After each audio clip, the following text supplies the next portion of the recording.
আসসালামু আলাইকুম। আমরা আজকে পড়বো হচ্ছে এসএসসি ফিজিক্সের ৭ অধ্যায় তরঙ্গ এবং শব্দ এই অধ্যায়টা। আমরা এই অধ্যায়টাকে দুইটা ভাগে ভাগ করব। আজকে প্রথম ক্লাসে আমরা এই অধ্যায়ের যত কনসেপ্ট আছে কনসেপচুয়াল সমস্ত কিছু আজকে আমরা শেষ করব এবং আগামী ভিডিওতে আমরা শেষ করব হচ্ছে এটার সিকিউ। এই অধ্যায় থেকে কি কি সিকিউ হতে পারে সেই সিকিউগুলোর টাইপ ভিত্তিক সিকিউ আমরা করব এবং তার সলভ আমরা করে দিব। তো প্রথমে যেটা করবো সেটা হচ্ছে এই অধ্যায়ের আজকে আমরা কনসেপ্টটা দেখব, প্রত্যেকটা টপিক ধরে ধরে আমরা করব এবং এই কনসেপ্ট শেষ করার পরে এই অধ্যায়টা শেষ করার পরে আশা করি এই অধ্যায়ের পরে তোমাদের কোনো সমস্যা থাকবে না। তো সবাই খাতা কলমে একটু বসে যাও, কারণ যা যা লিখছি সেগুলো একটু লিখে নিলে পারে এই অধ্যায়ের উপরে প্রপার একটা নোট তৈরি হয়ে যাবে আশা করছি। তো আমরা শুরু করি। আমরা আজকে করবো হচ্ছে ৭ অধ্যায় শব্দ ও তরঙ্গ। তো এই অধ্যায় শুরু করার আগে আমাদের হচ্ছে 3টা গতি সম্পর্কে জানা লাগবে। আমরা ফিজিক্সের 2 নম্বর অধ্যায় অর্থাৎ মোশন অধ্যায়ে বা গতি অধ্যায়ে আমরা এই গতিগুলো সম্পর্কে জেনেছি। আমরা আজকে আরেকবার একটু দেখে নিব। প্রথমটা হচ্ছে পর্যায়বৃত্ত গতি, দেন স্পন্দন গতি এবং সর্বশেষ হচ্ছে সরল স্পন্দন গতি। প্রথমে আসি পর্যায়বৃত্ত গতি বলতে কি বুঝছি। পর্যায়বৃত্ত গতি হচ্ছে কোন বস্তু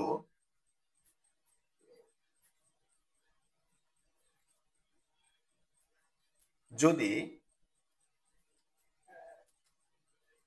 তার গতিপথে কোন নির্দিষ্ট বিন্দুকে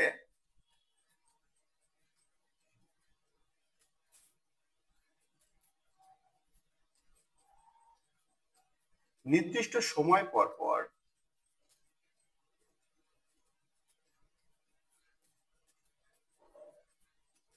নির্দিষ্ট দিক দিয়ে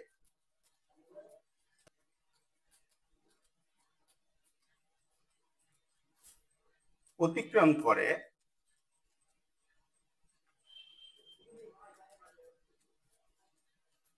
তবে তার গতিকে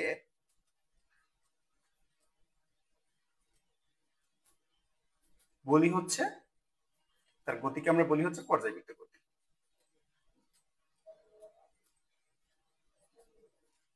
এখন যদি আমরা এই সংজ্ঞাটার ক্ষেত্রে খেয়াল করে দেখি আমরা দেখবো আসলে এখানে 3টা নির্দিষ্ট কথা বলা হয়েছে। কি কি নির্দিষ্ট কথা বলা হয়েছে? 1 নম্বর হচ্ছে নির্দিষ্ট বিন্দুকে, 2 নম্বর হচ্ছে নির্দিষ্ট সময় এবং 3 নম্বর হচ্ছে নির্দিষ্ট দিক। অর্থাৎ এখানে নির্দিষ্ট পেয়েছি কয়টা? নির্দিষ্ট পেয়েছি হচ্ছে 3টা। 3টা নির্দিষ্ট। নির্দিষ্ট 3টা কি কি? 1 নম্বর হচ্ছে বিন্দু, 2 নম্বর হচ্ছে সময় এবং 3 নম্বর হচ্ছে দিক। অর্থাৎ কোন বিন্দু কোন বস্তু যদি কোন একটা নির্দিষ্ট বিন্দুকে নির্দিষ্ট সময় পর পর নির্দিষ্ট দিক দিয়ে অতিক্রম করে তাহলে তার যে গতি থাকবে সেটাকে আমরা বলছি পর্যায়বৃত্ত গতি। আমরা নিচে একটা উদাহরণ দেখতে পারি। আচ্ছা, তার আগে বলে রাখি সেটা হচ্ছে যখন আমরা পর্যায়বৃত্ত গতি নিয়ে কথা বলি তখন আমাদের সবার একটা কনসেপ্ট কাজ করে, সেটা হচ্ছে পর্যায়বৃত্ত গতি বুঝি শুধুমাত্র বৃত্তাকার পথেই হয়। বিষয়টা এমন না। বিষয়টা হচ্ছে এই 3টা জিনিস নির্দিষ্ট বিন্দু, সময় এবং দিক যদি ঠিক থাকে, নির্দিষ্ট হয়, তাহলে যে কোনো পথেই সেটা হচ্ছে পর্যায়বৃত্ত গতি হতে পারে। তো প্রথম চিত্রক্ষেত্রে খেয়াল করে দেখি, এটা হচ্ছে একটা পঞ্চভুজ এবং এই বিন্দুটা এটা হচ্ছে একটা এ বিন্দু এবং এক্স হচ্ছে একটা বস্তু। সেই বস্তুটা যদি এই দিক থেকে কন্টিনিউয়াস প্রসেসে ঘুরতে থাকে এবং এই বিন্দুটাকে অতিক্রম করে, তাহলে এখানে 3টা ঘটনা যদি সে ঘটায় তাহলে এটাকে আমরা পর্যায়বৃত্ত গতি বলবো। কি ঘটনা ঘটাবে?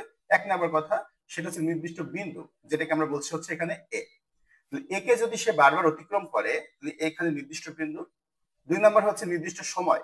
সে যদি এই ঘূর্ণন যেটা করছে এই ঘূর্ণনটা ঘটাইতে সে যদি প্রত্যেকবার একই রকম সময় নেয় তাহলে আমরা সেটাকে বলছি নির্দিষ্ট সময়। এবং শেষ, সেটা হচ্ছে নির্দিষ্ট দিক। সেটা হচ্ছে সে যাত্রা শুরু করছে এই দিক থেকে এবং সে যখন এটাকে অতিক্রম করছে সে কিন্তু এই দিক বরাবর অতিক্রম করছে। তো প্রত্যেকবার তার কিন্তু দিক নির্দিষ্ট হচ্ছে। তাহলে সে 3টা শর্ত এখানে পূরণ করছে। একটা হচ্ছে নির্দিষ্ট বিন্দু, সেটা হচ্ছে এ। একটা হচ্ছে নির্দিষ্ট সময়, সেটা হচ্ছে এখান থেকে এইটুকু যাইতে যে পরিমাণ সময় লাগে। 3 নাম্বারটা হচ্ছে নির্দিষ্ট দিক, সেটা হচ্ছে এই দিক থেকে এই দিক। এই 3টে শর্ত যেহেতু সে পূরণ করছে তাহলে এটা হচ্ছে একটা পর্যায়বৃত্ত গতি। ঠিক একইভাবে এটা একটা বৃত্তাকার পথ। এই বৃত্তাকার পথের ক্ষেত্রেও এই এক্স বস্তুটা এই বিন্দুকে নির্দিষ্ট সময় পর পর নির্দিষ্ট দিক দিয়ে এই নির্দিষ্ট বিন্দু একে অতিক্রম করছে। সো এটাও হচ্ছে একটা পর্যায়বৃত্ত গতি। এবং 3 নাম্বার সিনারিও যদি আমরা দেখি আমরা দেখব এখানে একটু ভিন্ন ধরনের। বাট এখানে যদি আমরা খেয়াল করে দেখি, এখানে এ একটা বিন্দু এবং এক্স হচ্ছে বস্তু। সে কি করবে? সে প্রথমে এইভাবে যাবে, দেন আবার এইভাবে আসবে। এটাও একটা পর্যায়বৃত্ত গতি, এবং সে যখন দ্বিতীয়বার যা শুরু করবে তখন কিন্তু সে এখান থেকে যাবে। সে শুরু প্রথমবার যেখান থেকে করছিল, সেকেন্ড বার যে শুরু করছে সে কিন্তু একই দিক থেকে শুরু করছে। কথা বলতে গেছে কিনা? তো এটাও একটা পর্যায়বৃত্ত গতি, কিন্তু এটা একটু আলাদা পর্যায়বৃত্ত গতি। এই ধরনের গতিকে আমরা বলি হচ্ছে স্পন্দন গতি। সেটা নিয়ে এখন আমরা আলোচনা করবো। তাহলে আশা করছি পর্যায়বৃত্ত গতি বলতে আমরা কি বুঝি সেটা বুঝতে পেরেছি। আমি আরেকবার বলছি, পর্যায়বৃত্ত গতি বলতে আমরা তিনটা জিনিস বুঝি। একটা হচ্ছে নির্দিষ্ট বিন্দুকে নির্দিষ্ট সময় পর পর নির্দিষ্ট দিক দিয়ে অতিক্রম করবে, তাহলে সেটা পর্যায়বৃত্ত গতি হবে। তার একটা সাবসেট, সেটা হচ্ছে স্পন্দন গতি। স্পন্দন গতিটা কি? স্পন্দন গতি হচ্ছে পর্যায়বৃত্ত গতি, কিন্তু এটা করবে কি, এটা হচ্ছে তার যে পর্যায়কাল, অর্থাৎ টোটাল ঘূর্ণনের যে সময়, সে সময়ের অর্ধেক সময় সে একদিকে যাবে, বাকি অর্ধেক সময় সে আরেক দিকে যাবে। একটা উদাহরণ দেখলে বোঝা যায়। এটা হচ্ছে একটা সরল দোলক। এই দোলকের ক্ষেত্রে তার যে বব আছে, ধরো প্রাথমিক অবস্থায় সে এই অবস্থায় আছে, এটা হচ্ছে সাম্য অবস্থা, তো সে এই অবস্থায় আছে। এখন এটাকে যদি আমি টান দিয়ে এইদিকে ধরে নিই, তারপর ছেড়ে দিই, তাহলে কি হবে? সেটা সেটা ধীরে ধীরে ধীরে ধীরে এদিকে যাবে, আবার আস্তে আস্তে আস্তে আস্তে আস্তে আস্তে এখানে ফেরত আসবে। তাহলে খেয়াল করে দেখো তো, সে যে এখান থেকে এই পর্যন্ত গেল, দেন আবার এখানে ফেরত আসলো, এই টোটাল টাইমটাকে আমরা বলছি তার পর্যায়কাল। আর এই পর্যায়কালে সে কি করছে? সে হচ্ছে প্রথম এখান থেকে এইটুকু গিয়েছে যে সময় নিয়ে, ঠিক বিপরীত ভাবে এখান থেকে এখানে গিয়েছে তার বিপরীত সময় নিয়ে, সেম সময় নিয়ে। তাহলে তার পর্যায়কালের অর্ধেক সে যেদিকে গিয়েছে, বাকি অর্ধেক সে তার বিপরীত দিকে গিয়েছে। এটাকে আমরা বলছি হচ্ছে স্পন্দন গতি। তাহলে আমরা সংজ্ঞা কি লিখতে পারি? আমরা লিখতে পারি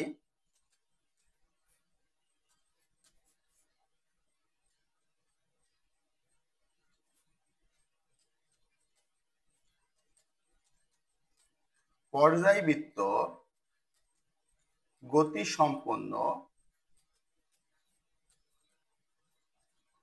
কোন বস্তু যদি গতিপথে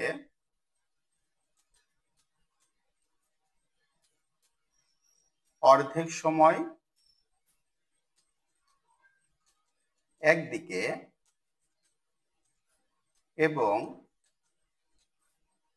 বাকি অর্ধেক সময়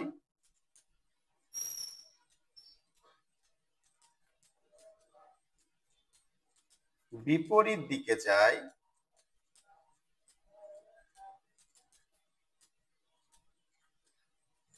তবে তার গতিকে আমরা বলি হচ্ছে স্পন্দন গতি। তাহলে কিন্তু স্পন্দন গতি এক ধরনের পর্যায়বৃত্ত গতি। কথা বোঝা গেছে কিনা? কিন্তু এখানে একটা বিশেষ শর্ত দরকার। কি শর্ত? সেটা হচ্ছে তার পর্যায়কালে সে অর্ধেক সময় যেদিকে যাবে, বাকি অর্ধেক সময় সেটা বিপরীত দিকে যাবে। যেমন এখানে পর্যায়কালে সেই নির্দিষ্ট সময় সে এদিকে যাচ্ছে, বাকি অর্ধেক সময় সে আবার এদিকে ব্যাক আসছে। তো এটা হচ্ছে স্পন্দন গতি। তাহলে আমরা লিখতে পারি যে স্পন্দন গতি হচ্ছে পর্যায়বৃত্ত গতির একটা ভাগ। 2 নাম্বার হচ্ছে স্পন্দন গতির পরে একটা বিশেষ ধরনের স্পন্দন গতি আছে, সেটাকে আমরা বলছি হচ্ছে সরল স্পন্দন গতি। তাহলে ভাগটা আমরা একটু বুঝি। সব থেকে উপরে আছে হচ্ছে পর্যায়বৃত্ত গতি, দেন তার একটা সাবসেট হচ্ছে স্পন্দন গতি। স্পন্দন গতির আবার একটা সাবসেট হচ্ছে সরল স্পন্দন গতি। সরল স্পন্দন গতি বলতে আবার কি বুঝি আমরা? এটা বোঝার জন্য আমরা একটা চিত্র আঁকাইতে পারি।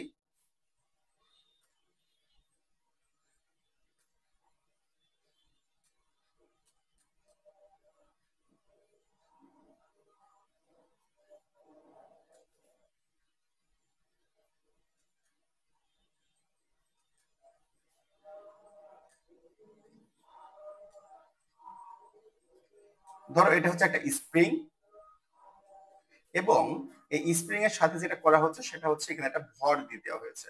তাহলে এটা একটা স্প্রিং এবং এটা হচ্ছে ভর। এখন আমরা কি করব? এখন হচ্ছে আমরা এই স্প্রিংটাকে নিচের দিকে টান দিব। যদি আমরা নিচের দিকে টান দিই, তাহলে এখানে কি ঘটনা ঘটতে পারে? এখানে যেটা ঘটতে পারে সেটা হচ্ছে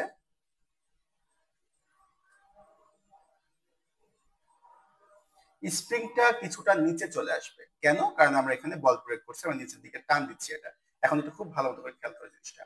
সেটা হচ্ছে যদি স্প্রিং কে আমরা নিচের দিকে টান দিই, টান দেওয়ার অর্থ হচ্ছে সে নিচের দিকে আসছে, তার মানে তার সরণ হচ্ছে কোন দিকে?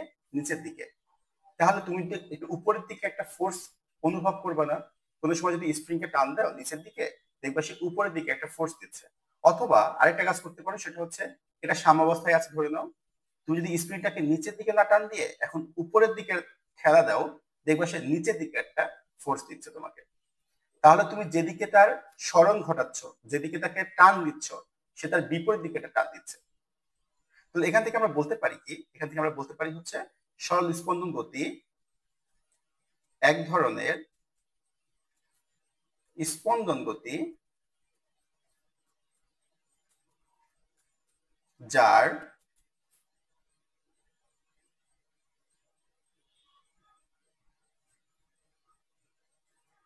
স্মরণ হবে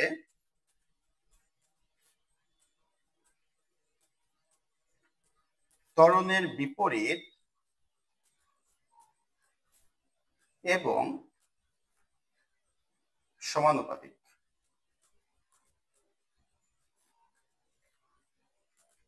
এর অর্থ কি? এটার অর্থ হচ্ছে তুমি যদি স্প্রিংটাকে নিচের দিকে টান দাও তাহলে তো স্মরণ হচ্ছে কোন দিকে? নিচের দিকে। বাট সে ফোর্স ক্রিয়েট করছে কোন দিকে?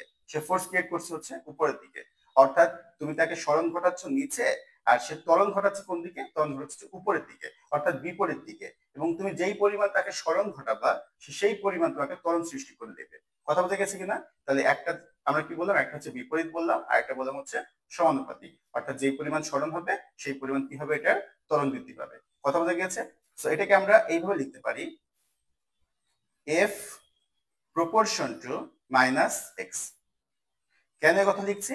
এফ মানে কি? এফ মানে হচ্ছে বল, যেদিকে আমরা আর এক্স মানে হচ্ছে এখানে সরণ, তাহলে যেদিকে আমরা সরণ ঘটাচ্ছি তার সমানুপাতিক, সমানুপাতিক চিহ্ন দিয়েছি, এবং বিপরীত, বিপরীতের জন্য আমরা কি দিয়েছি? এখানে মাইনাস দিয়েছি। তাহলে স্প্রিং এর ক্ষেত্রে বা সরল স্পন্দন গতির ক্ষেত্রে যেদিকে সরণ হবে ত্বরণ বা বল প্রয়োগ করবো কোন দিকে? তার বিপরীত দিকে। আমরা এখন এটা জানি, আমরা কি জানি? আমরা জানি হচ্ছে F equal to M A. তাহলে আমরা এখান থেকে লিখতে পারি না যে এম এ সমানুপাতিক মাইনাস এক্স। এম তো একটা বস্তুর জন্য কনস্ট্যান্ট, যে কোনো একটা বস্তুর ভর কি? এম মানে কি? ভর।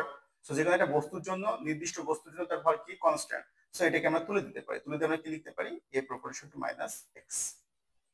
কথা বোঝা গেছে কিনা? এটাই হচ্ছে আমাদের সেই সূত্র, যেটা আমরা বলেছি যে বস্তুর সরল স্পন্দন গতি ক্ষেত্রে তার যেই সরণ সেটা হবে ত্বরণের বিপরীত এবং সমানুপাতিক। আশা করছি বুঝতে পেরেছি। তাহলে এখান থেকে আমরা একটা সামারি করতে পারি। সামারিটা কি করতে পারি? আমরা এখান থেকে আমরা সামারি করতে পারি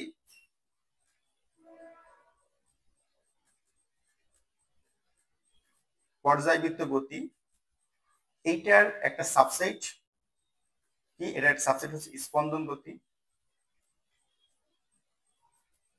এটার একটা সাবসেট হচ্ছে সরল স্পন্দন গতি। আশা করছি বিষয়টা বুঝতে পেরেছি এখন। তাহলে পর্যায়বৃত্ত গতি কি, স্পন্দন গতি কি, আর সরল স্পন্দন গতি কি? জিনিসটা আমি আরেকবার সামারি করব এখন। সেটা হচ্ছে পর্যায়বৃত্ত গতি মানে কি? পর্যায়বৃত্ত গতি মানে হচ্ছে তার নির্দিষ্ট তিনটা জিনিস থাকলেই হচ্ছে। কি কি নির্দিষ্ট তিনটা জিনিস থাকলেই হচ্ছে? এক নম্বর হচ্ছে নির্দিষ্ট বিন্দু, নির্দিষ্ট সময়, নির্দিষ্ট দিক। আর স্পন্দন গতি কি?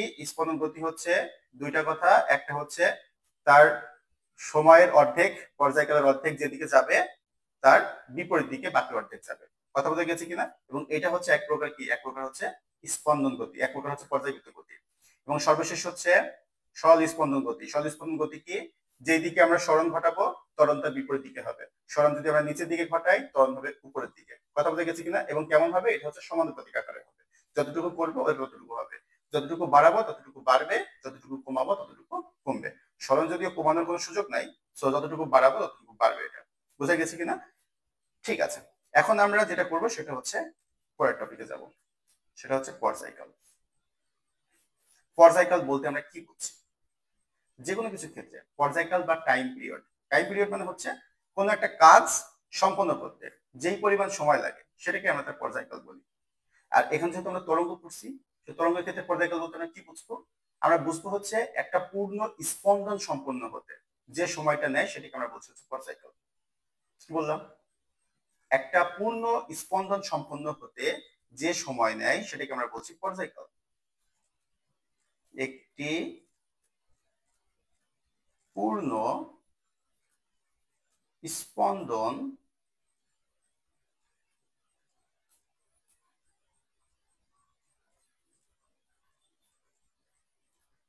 সম্পূর্ণ হতে যে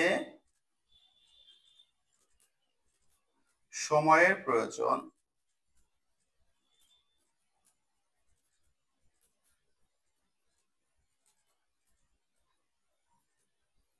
তাকে পর্যায়কাল বলে। এখন কোশ্চেন হতে পারে যে একটা পূর্ণ স্পন্দন বলতে আমরা কি বুঝছি। খুব সহজভাবে আমরা বোঝার চেষ্টা করি। একটা পূর্ণ স্পন্দন মানে হচ্ছে কোনো একটা কণা যেখান থেকে শুরু হয়েছিল সে যদি আবার সেখানে চলে আসে, এটাকে আমরা বলি এটা পূর্ণ স্পন্দন। কেমন? যদি একটা কণাকে আমি এখান থেকে, এটা একটা সরল দোলক, এটা হচ্ছে তার বব, এটা সাম্যাবস্থায় আছে, সো এটাকে যদি আমি টান দিয়ে এদিকে নিয়ে আসি, এদিকে নিয়ে আসার পর যদি আমি ছেড়ে দিই, এটা কি আচরণ করবে? এটা হচ্ছে এখান থেকে এদিকে যাবে, দেন আবার এখান থেকে এদিকে ফেরত আসবে। এই যে এখান থেকে শুরু করছিল আবার এখানে ফেরত আসলো, এই ঘটনাটাকে আমরা বলি হচ্ছে একটা পূর্ণ স্পন্দন। আর এই স্পন্দনটা শেষ করতে সে যতটুকু টাইম নিয়েছে এটাকে বলি আমরা হচ্ছে তার পর্যায়কাল। কথা বলতে গেছে কিনা? সো আমরা এটাকে আসলে দেখতে পারি পরীক্ষার মাধ্যমে, দেখলে আমার মনে হয় ইজি হবে বিষয়টা।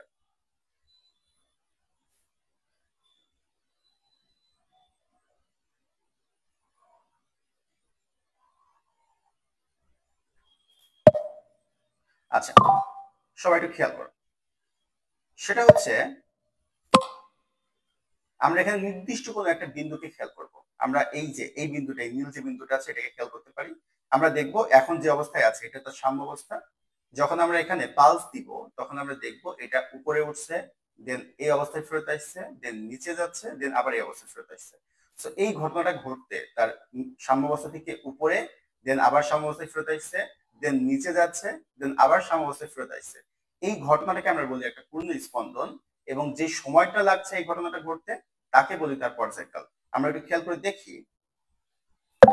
দেখো এটা উপরে উঠছে, দেন সাম্যাবস্থায় আসলো, নিচে গেল, দেন আবার উপরে উঠলো। সো এই যে উপরে উঠলো, সাম্যাবস্থায় আসলো, নিচে গেল, আবার উঠলো, এটাকে বলে একটা পূর্ণ স্পন্দন। আর এটা ঘটতে যে পরিমাণ টাইম লাগছে সেটাকে বলে তার পর্যায়কাল। এটা পর্যায়কাল আমরা শুধু বের করতে পারি। হ্যাঁ, এটা পর্যায়কাল আমরা কিভাবে করতে পারি? আমরা যদি একটা স্টপ ওয়াচ নেই, দেখো আমরা চালু করে দিই, নিচে গেল, দেন আবার আগের অবস্থায় আসছে। এই ঘটনাটা ঘটতে একটু লেট করে ফেলছি আমি, বাট এই ঘটনা ঘটতে তার 0.90 সেকেন্ড টাইম লেগেছে। সো এই যে সে উপরে উঠলো, দেন নিচে গেল, দেন আগের অবস্থায় ফেরত আসলো, এটাকে বলছি পূর্ণ স্পন্দন। আর এটা শেষ করতে কতটুকু টাইম নিয়েছে সে? 0.90। সো 0.90 সেকেন্ড হচ্ছে তার পর্যায়কাল। আশা করি বোঝা গেছে বিষয়টা। তাহলে পর্যায়কাল বলতে কি বুঝছি? একটি পূর্ণ স্পন্দন সম্পূর্ণ হতে যে সময়ের প্রয়োজন তাকে আমরা বলছি তার পর্যায়কাল। এখন আমরা এখানে দুইটা জিনিসের পর্যায়কাল সম্পর্কে পড়বো। একটা হচ্ছে একটা সরল দোলকের, আরেকটা হচ্ছে স্প্রিং এর। সরল দোলকের ক্ষেত্রে যেটা হয় সেটা হচ্ছে সরল দোলকের যে পর্যায়কাল, এটা সূত্র হচ্ছে টি ইকুয়াল টু, টি বলতে আমরা কি বোঝাচ্ছি? টি বলতে আমরা বোঝাচ্ছি পর্যায়কাল। টি ইকুয়াল টু হচ্ছে 2 pi root over L by জি। এখন এখানে পরিচয় শব্দ দিই। এখানে টি বলতে কি বুঝছি? টি মানে হচ্ছে পর্যায়কাল। 2 পাই তো একটা কনস্ট্যান্ট ভ্যালু, ধ্রুবমান। এল বলতে কি বুঝি? এল বলতে আমরা দুইটা জিনিসকে বুঝি। এল বলতে আমরা বুঝি হচ্ছে সুতার দৈর্ঘ্য, আরেকটা বুঝি হচ্ছে ববের দৈর্ঘ্য। সুতার দৈর্ঘ্য আর ববের দৈর্ঘ্য বলতে কি বোঝাচ্ছি? মনে করো এটা একটা সরল দোলক, সেখানে যাচ্ছে, দেন সেখানে যাচ্ছে, এই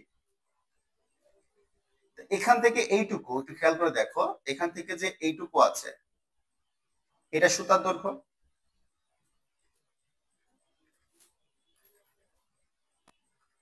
আর এইটুকু, এইটুকু জিনিসটা কি? এটা হচ্ছে বব, এটা হচ্ছে ববের দৈর্ঘ্য। বোঝা গেছে? সো এই এল বলতে আমরা কি বুঝি? এল বলতে আমরা বুঝি হচ্ছে দুইটাকেই বুঝি। এল বলতে আমরা দুইটাকেই বুঝি। একটা হচ্ছে সুতার দৈর্ঘ্যকে বুঝছি, সুতার দৈর্ঘ্য প্লাস প্লাস হচ্ছে ববের দৈর্ঘ্য। বোঝা গেছে আশা করি। এখন আসি জি সম্পর্কে। জি কি? এটা আমরা সবাই জানি, সেটা হচ্ছে অভিকর্ষ ত্বরণ।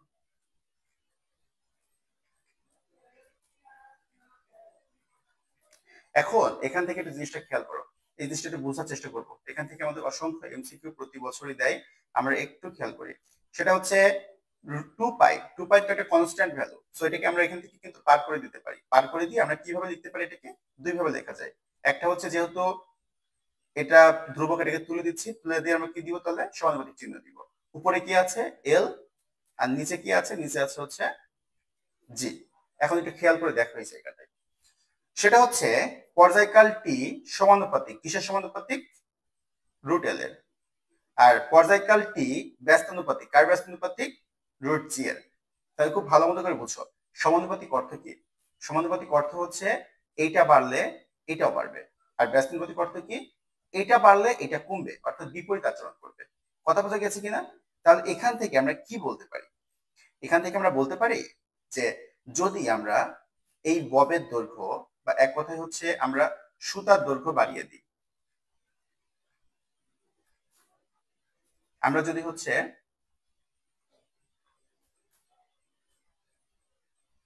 এটা ক্ষেত্রে খেয়াল করো, এখানে যে আমরা সরল দোলক নিয়েছি, সরল দোলকের এতটুকু ছিল, যদি আমরা এটা দৈর্ঘ্য বাড়িয়ে এতখানি করে দিই, এতখানি করে দিলাম, যদি দৈর্ঘ্য বাড়িয়ে দিই তাহলে পর্যায়কাল কি হবে, যেহেতু সমানুপাতিক তাহলে পর্যায়কাল হচ্ছে বেড়ে যাবে। আর যদি এখানে জি ব্যস্তানুপাতিক, তাই যদি আমি জি বাড়িয়ে দিই তাহলে পর্যায়কাল কমে যাবে।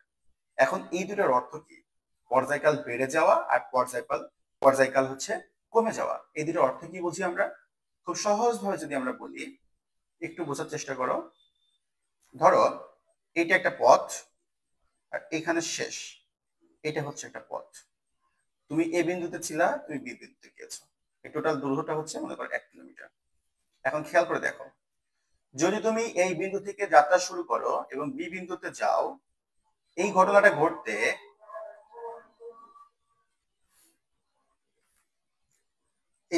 ঘটতে যেই টাইমটা লাগছে সেটাকে তার পর্যায়কাল বলছে। অর্থাৎ কোন একটা বস্তু, ধরো তুমি তুমি হচ্ছে এখান থেকে এই পয়েন্টে, অর্থাৎ এ থেকে বি পয়েন্টে, এটা দূরত্ব হচ্ছে 1 কিলোমিটার, তুমি এইটুকু যেতে তুমি টাইম লাগাচ্ছ হচ্ছে 1 ঘন্টা ধরো। তো এই 1 ঘন্টা তোমার পর্যায়কাল। তুমি এখন কি করলা, তুমি এখন যেটা করলা সেটা হচ্ছে তোমার এখন টাইম 1 ঘন্টা না লেগে তোমার এখন টাইম লেগে গেছে ধরো 1.5 ঘন্টা। তো 1.5 আওয়ার তুমি এখন এখান থেকে এখানে যাইতে টাইম লাগিয়েছো। এর অর্থ হচ্ছে তুমি কি দূরত্ব বৃদ্ধি করেছো, দূরত্ব কিন্তু 1 কিলোমিটারই আছে, কিন্তু তোমার সময় বেশি লেগেছে। এর অর্থ কি, এর অর্থ হচ্ছে তুমি আগের থেকে স্লো গিয়েছো, তুমি আগের থেকে আস্তে গিয়েছো। কথা বলতে গেছে কিনা? আবার ধরো তুমি 1 আওয়ারের জায়গায় তুমি ধরো একটা 30 মিনিটে কভার করে ফেলছো, তাহলে এর অর্থ কি, এর অর্থ হচ্ছে তুমি আগের থেকে দ্রুত গিয়েছো। কথা বোঝা গেছে কিনা? যখন আমরা পর্যায়কাল বেশি অথবা পর্যায়কাল কম বোঝাই, এটার অর্থ কি বোঝাই আমরা, পর্যায়কাল বেশি বা কম বলতে বোঝাই যে সেটা দ্রুত চলছে না আস্তে চলছে। তাহলে এখন প্রথমটা ক্ষেত্রে খেয়াল করো তো, আমরা বললাম দৈর্ঘ্য বৃদ্ধি করলে পর্যায়কাল কি হবে, পর্যায়কাল বৃদ্ধি পাবে, কারণ সমানুপাতিক চিহ্ন আছে। পর্যায়কাল বৃদ্ধি পাওয়ার অর্থ কি, পর্যায়কাল বৃদ্ধি পাওয়ার অর্থ হচ্ছে জিনিসটা স্লো চলছে। তাহলে যখন দৈর্ঘ্য বৃদ্ধি করব তখন পর্যায়কাল বৃদ্ধি পাবে, তার মানে তখন জিনিসটা স্লো চলবে। এখন এখানে আসো, এখানে কি জি এর সাথে টি এর সম্পর্ক কি, ব্যস্তানুপাতিক। তার মানে যদি অভিকর্ষ ত্বরণ বাড়ায় তাহলে কি হবে, পর্যায়কাল কমে যাবে। অভিকর্ষ ত্বরণ বাড়ালে পর্যায়কাল কমে যাবে। পর্যায়কাল কমে যাওয়ার অর্থ কি, পর্যায়কাল কমে যাওয়ার অর্থ হচ্ছে জিনিসটা আগের তুলনায় কি করছে, দ্রুত চলছে। কথা বোঝা গেছে কিনা? সো আমরা এখান থেকে এটা আসলে এক্সপেরিমেন্টের মাধ্যমে দেখতে পারি, হ্যাঁ, যদি আমরা দৈর্ঘ্য বাড়াই সেক্ষেত্রে আমাদের পর্যায়কালে কেমন আচরণ করবে, আর যদি আমরা অভিকর্ষ ত্বরণ বাড়াই সেক্ষেত্রে কেমন আচরণ করবে, এটা আমরা এক্সপেরিমেন্টের মাধ্যমে দেখতে পারি।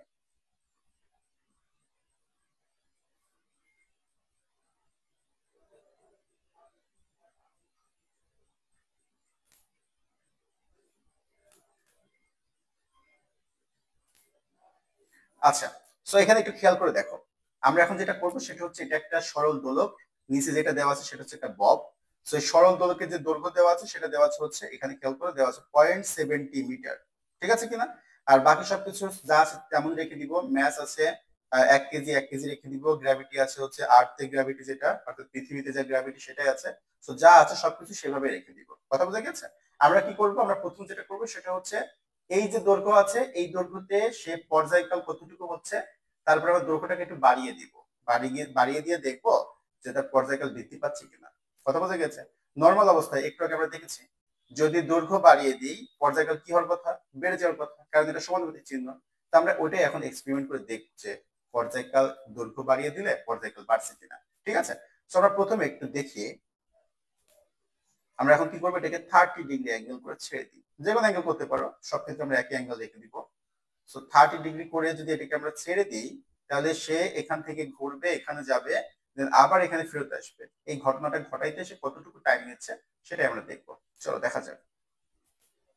এই যে ছেড়ে দিয়েছি, এখন সেটা আস্তে আস্তে যাচ্ছে, দেন সে সর্বোচ্চ পর্যন্ত যাবে, আবার ফেরত আসবে। এসে ঠিক আগের অবস্থান যখনই আসবে, এই যে আমরা ধরে ফেলছি। কতটুকু এসেছে এখানে দেখো তো, 1.65 সেকেন্ড। কতটুকু এসেছে বললাম, 1.65। এটা আমরা একটু লিখে নিতে পারি যে কতটুকু এসেছে। যখন আমরা দৈর্ঘ্য রেখেছিলাম প্রথম এক্সপেরিমেন্টে, কি এসেছে, 1.65 বা 6 কত আসছে, 1.65 আসছে, 1.65 সেকেন্ড আসছে প্রথম এক্সপেরিমেন্টের ক্ষেত্রে। এখন খেয়াল করে দেখো, এখন আমরা যেটা করবো সেটা হচ্ছে সবকিছু ঠিক থাকবে, শুধুমাত্র দৈর্ঘ্যটাকে বাড়িয়ে দিব। এখন দৈর্ঘ্যটাকে আমরা কিভাবে বাড়িয়ে দিতে পারি,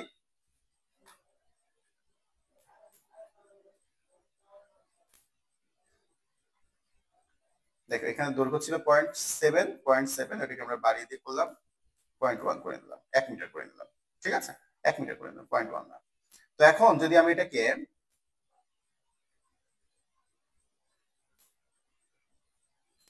এখন আমরা কি করবো, এটাকে 30 ডিগ্রি অ্যাঙ্গেল করে ঠিক আগের মতো করে সবকিছু ঠিকঠাক থাকবে, শুধু আমরা দৈর্ঘ্যটাকে বাড়িয়ে দিয়েছি 0.70 থেকে এখন আমরা কি করে নিয়েছি, এখন হচ্ছে আমরা 1 মিটার করে নিয়েছি। এখন আমরা ছেড়ে দিব, দেখি কি ঘটনা ঘটে। সেটা ছেড়ে দিলাম, এটা যাচ্ছে,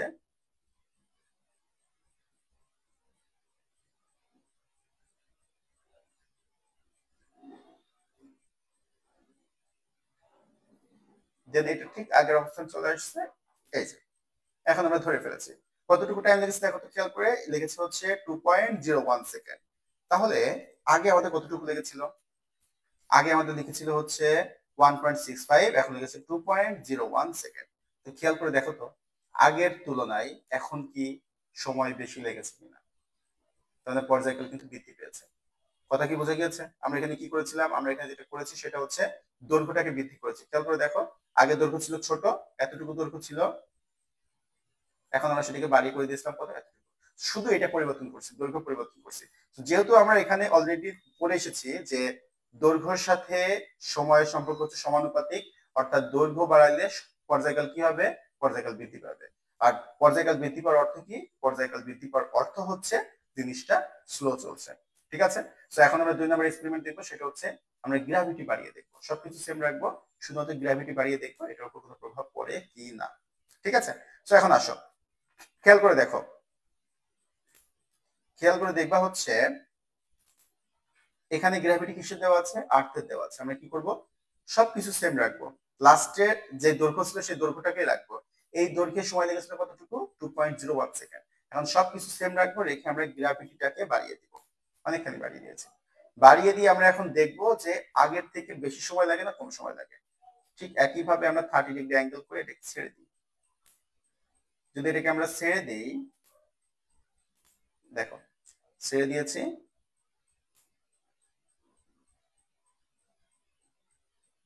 সেটা আবার আগের অবস্থানে আসছে, ঠিক করে ধরে ফেলেছি আমরা। সো এখন কতটুকু এসেছে খেয়াল করে দেখো তো, এখন এসেছে মাত্র 1.26 সেকেন্ড, 1.26 সেকেন্ড। তাহলে 3 নাম্বার যে ঘটনাটা ঘটেছে, 3 নাম্বার ঘটনায় এসেছে হচ্ছে 1.26 সেকেন্ড।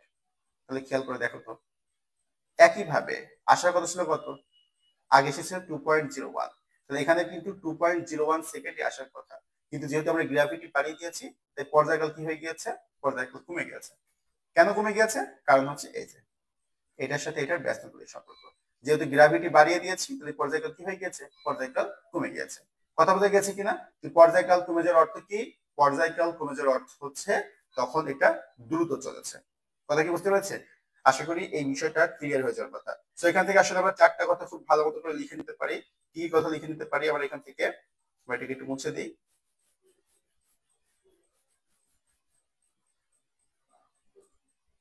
আচ্ছা, 1 নাম্বার কথা, 1 নাম্বার কথা হচ্ছে,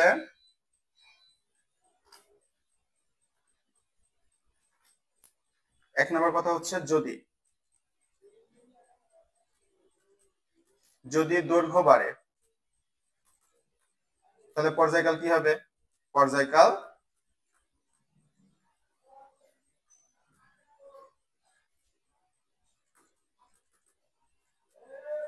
পর্যায়কাল বাড়ে। আর পর্যায়কাল বাড়ার অর্থ কি? পর্যায়কাল বাড়ার অর্থ হচ্ছে গতি কমা। বোঝা গিয়েছে? 2 নাম্বার, যদি দৈর্ঘ্য কমে তাহলে কি হবে? পর্যায়কাল কমে যাবে। পর্যায়কাল কমে যাওয়ার অর্থ কি? গতি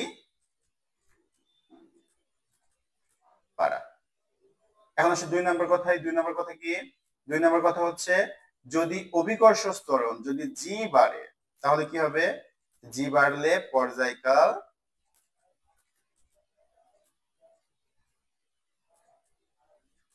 কমে যায়, কারণ যেহেতু বিপরীত সম্পর্ক, ব্যস্তানুপাতিক সম্পর্ক। তাহলে গতি কি হবে? গতি হচ্ছে বাড়ে।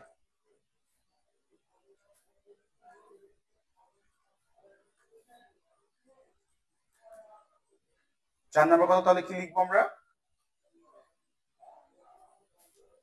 4 নাম্বার কথা হচ্ছে যদি জি যদি কমে, জি কমলে কি হবে? পর্যায়কাল বাড়ে, এর অর্থ হচ্ছে গতি কমে। আশা করছি এই বিষয়টা একদম ক্লিয়ার হয়ে গেছে তোমাদের কাছে। ঠিক আছে? তো সরল দোলকের ক্ষেত্রে এখান থেকে অসংখ্য এমসিকিউ তৈরি করতে পারে। ঠিক আছে? আমরা যখন সিকিউ সলভ করব বা এমসিকিউ সলভ করার যে ক্লাসটা দিব সেখানে আমরা এগুলো বিস্তারিত আলোচনা করব। এখন কনসেপ্টটা ক্লিয়ার করার জন্য আমরা এই ভিডিওতে দিচ্ছি। সো কনসেপ্টটা একদম পুরোপুরি ক্লিয়ার করে দিবা। এই বিষয়টার উপর আশা করছি কোনো সমস্যা নেই। এখন আসলে স্প্রিং এর ক্ষেত্রে, স্প্রিং এর ক্ষেত্রে আমরা ঠিকভাবে একইভাবে আমরা পর্যায়কাল বের করব। ঠিক আছে? তো স্প্রিং এর ক্ষেত্রে আমরা কিন্তু একটু দেখেছিলাম যে স্প্রিং এর একটা গতি আছে। স্প্রিং এর যে গতি, সেই গতিকে আমরা বলি হচ্ছে সরল স্পন্দন গতি। এবং সরল স্পন্দন গতির ক্ষেত্রে আমরা যেটা দেখেছিলাম সেটা হচ্ছে সূত্র কি ছিল? এফ সমানুপাতিক মাইনাস এক্স। তার মানে হচ্ছে যেদিকে সরণ ঘটাবো তার ঠিক বিপরীত দিকে কি হবে? বল প্রয়োগ হবে এবং সেটা সমানুপাতিক আকারে হবে এবং বিপরীত হবে। কথা বোঝা গেছে কিনা? আমরা যদি এখান থেকে সমানুপাতিক চিহ্নটাকে তুলে দিই আমরা কি লিখতে পারি? আমরা লিখতে পারি এফ সমান সমান হচ্ছে মাইনাস কে এক্স। ঠিক আছে? তো কে হচ্ছে এখানে স্প্রিং ধ্রুবক, এটা নিয়ে আমরা খুব বেশি কথা বলবো না, খুব বেসিক কথা শেষ করে দিব এখান থেকে। সো কে হচ্ছে স্প্রিং ধ্রুবক। আমরা যদি কে ইকুয়াল টু বের করতে চাই তাহলে আমরা কি লিখতে পারি? Minus F by X. এটা বোঝা গেছে কিনা? সো আমরা এখান থেকে খুব সহজভাবে বোঝার চেষ্টা করি কে হচ্ছে স্প্রিং ধ্রুবক। স্প্রিং ধ্রুবক মানে কি? একটু জিনিস খেয়াল করে, এখান থেকে আমরা দুইটা স্প্রিং এখানে আঁকাবো। একটা হচ্ছে এইটা এবং আরেকটা হচ্ছে এইটা। এই দুটার ক্ষেত্রে একটু খেয়াল করে দেখো তো, এই স্প্রিংটা কি অনেক মোটা না? কার তুলনায় মোটা? এটা হচ্ছে এইটার তুলনায় মোটা। তাহলে এখানে আমরা কি লিখেছি? এখান থেকে আমরা কিভাবে সংজ্ঞা দিতে পারি স্প্রিং ধ্রুবকের? যদি স্প্রিং এর একক সরণ ঘটায় তাহলে ওই একক সরণ ঘটাইতে যে পরিমাণ ফোর্স ক্রিয়েট করা লাগে, যেই পরিমাণ বল দেওয়া লাগে, সেটাকে বলছি একটা স্প্রিং ধ্রুবক। তো এখন খেয়াল করে দেখো, তুমি যদি এই স্প্রিংটাকে নিচের দিকে একটু বেশি জোরে ঠেলতে চাও তাহলে তোমাকে কি বেশি পরিমাণ বল প্রয়োগ করা লাগবে না এইটার তুলনায়? কেন? কারণ এটা অনেক বেশি মোটা। তাহলে এখানে বল বেশি প্রয়োগ করা লাগছে, তার অর্থ হচ্ছে এখানে স্প্রিং ধ্রুবক অনেক বেশি। তাহলে স্প্রিং ধ্রুবক বেশি বলতে আমরা কি বুঝি? স্প্রিং ধ্রুবক বেশি বলতে বুঝি তাকে যদি আমি একক সরণ ঘটাইতে চাই, তাকে যদি আমি একটুখানি নিচে নামাইতে চাই বা উপরে উঠাইতে চাই, তখন তাকে উপর বল প্রয়োগ করা লাগবে আমার বেশি পরিমাণ। কথা কি বোঝা গেছে কিনা? তাহলে স্প্রিং ধ্রুবক বেশির অর্থ হচ্ছে ওই স্প্রিংটাকে সরণ ঘটাইতে নিচে হোক বা উপরে হোক সেখানে আমার বেশি বল প্রয়োগ করা লাগবে। কথা বুঝতে পেরেছে? এখন স্প্রিং এর ক্ষেত্রে তার যে পর্যায়কালের সূত্র সেটা হচ্ছে টি সমান সমান 2 pi root over K by M. বুঝা গিয়েছে? এখন এখানে কার কি পরিচয় আমরা পরিচয়টা একবার দেখে নিই, আগের মতোই ঠিক। টি মানে হচ্ছে পর্যায়কাল, 2 পাই তো একটা ধ্রুবক মান, কে বলতে কি কে বললাম আমরা? কে মানে হচ্ছে স্প্রিং ধ্রুবক, আর এম বলতে আমরা কি বুঝছি? এম মানে হচ্ছে ভর। কথা বলতে গেছে? সো এই হচ্ছে চারটা পরিচয়। কি মানে হচ্ছে পর্যায়কাল, 2π হচ্ছে একটা ধ্রুবক মান, কে মানে হচ্ছে তার স্প্রিং ধ্রুবক, এবং এম মানে হচ্ছে ভর।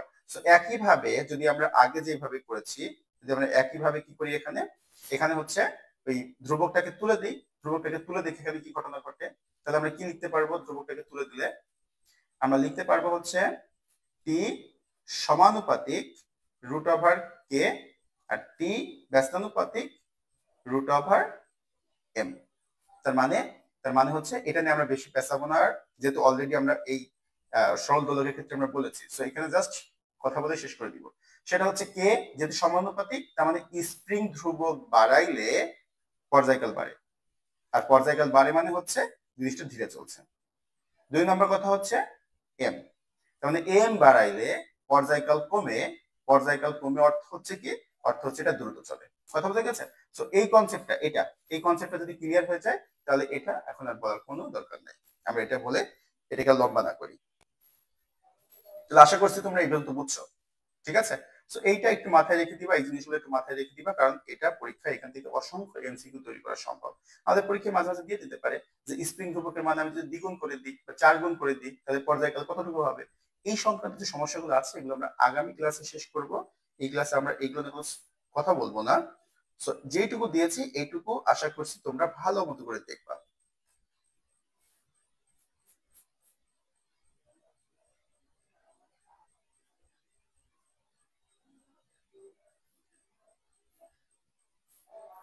সো এই পাঠটুকু একটু খুব মনোযোগের সাথে দেখবা। কথা বলতে গেছে কিনা?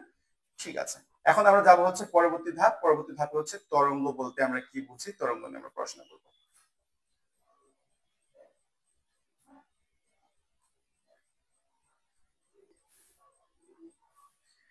এখন আসি হচ্ছে আমরা তরঙ্গ নিয়ে। সো তরঙ্গ কাকে বলছি? খুব সহজ ভাষা যদি আমরা বলি, তাহলে তরঙ্গ হচ্ছে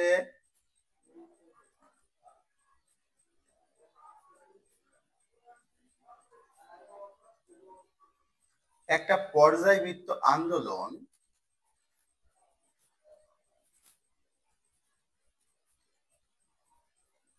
যেটা কি করে, যেটা শক্তিকে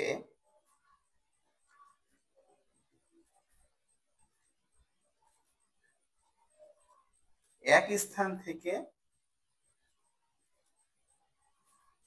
অন্য স্থানে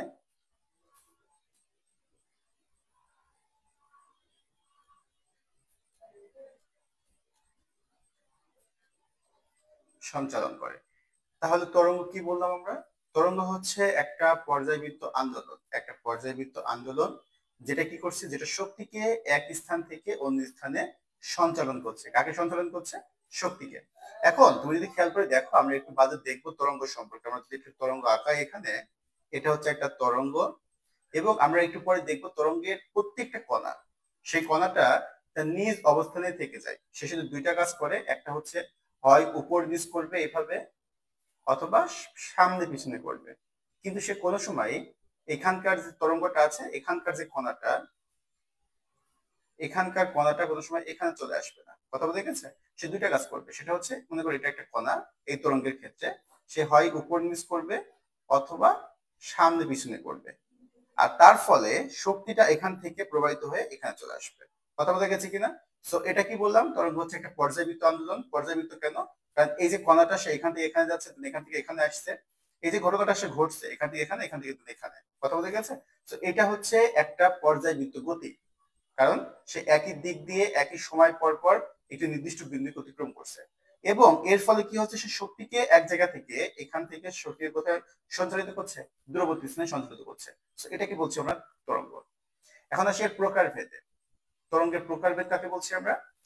তরঙ্গকে কিভাবে ভাগ করব সেটাকে আমরা আগে দুই ভাগে ভাগ করি, অর্থাৎ তরঙ্গকে দুই ভাগে না, তরঙ্গকে কার কার উপর বেস করে ভাগ করব সেটাকে আমরা দুই ভাগে ভাগ করি।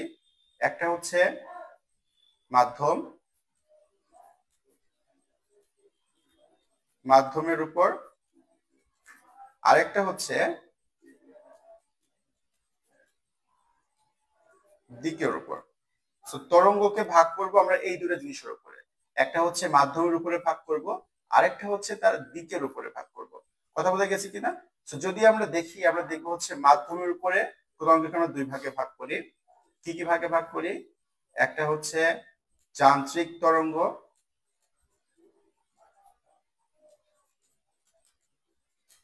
আরেকটা হচ্ছে তড়িৎ চুম্বকীয় তরঙ্গ।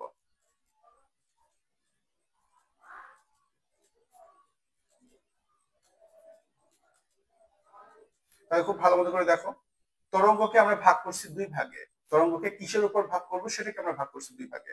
একটা হচ্ছে মাধ্যমের উপরে, আর একটা হচ্ছে দিকের উপরে।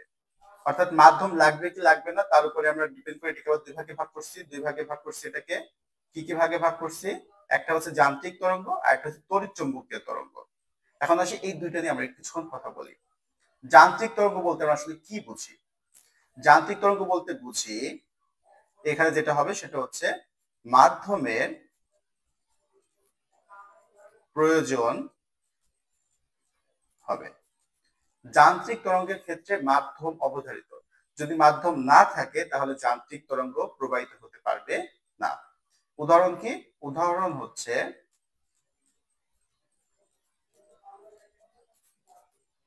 শব্দ তরঙ্গ। কথা বোঝা গেছে কিনা? খুব ভালো মতো করে বুঝো। তুমি এখন যে ক্লাসে বসে, যে রুমে বসে ক্লাসটা করছো, সেই রুমে ধরো তুমি এটা একটা রুম ধরে নাও। এই রুমের এই প্রান্তে তুমি আছো, আর এই প্রান্তে তোমার কেউ একজন আছে, ধরো তোমার ভাই আছে এই রুমের এই প্রান্তে, আর তুমি আছো এখানে। তো তুমি যখন একটা কথা বলবা তখন সেই কথাটা তরঙ্গ আকারে তার কাছে যাবে, তার কানে যাবে, তো সে শুনতে পাবে। যদি এই ঘরটাকে কোনোভাবে আমি ভ্যাকিউম করে দিতে পারি, একদম বায়ু শূন্য করে দিতে পারি, তাহলে তুমি যতই কথা বলো না কেন, এই ব্যক্তি যেখানে দাঁড়িয়ে আছে সে শুনতে পাবে না। কেন শুনতে পাবে না? কারণ এই জিনিসটাকে আমরা ভ্যাকিউম করে দিয়েছি। আমরা এখানে শুধুমাত্র আগে বায়ু ছিল, এখন একদম শূন্য। শূন্য মাধ্যমে এই তরঙ্গগুলো কোন তরঙ্গ? যান্ত্রিক তরঙ্গ। যেমন যেমন হচ্ছে শব্দ তরঙ্গ, এগুলো প্রবাহিত হতে পারে না। কথা বোঝা গেছে কিনা? অবশ্যই এবং অবশ্যই মাধ্যম দরকার। এখানে মাধ্যমটা কি? এখানে মাধ্যমটা হচ্ছে বায়ু। যে বায়ু এখানে উপস্থিত আছে সেই বায়ুটাই হচ্ছে এখানে মাধ্যম। কথা আশা করি বোঝা গিয়েছে, ঠিক আছে? এখন আসি তড়িৎ চুম্বকীয় তরঙ্গ। এটা বলতে কি বুঝি? এটা বলতে যেটা বুঝি সেটা হচ্ছে মাধ্যমের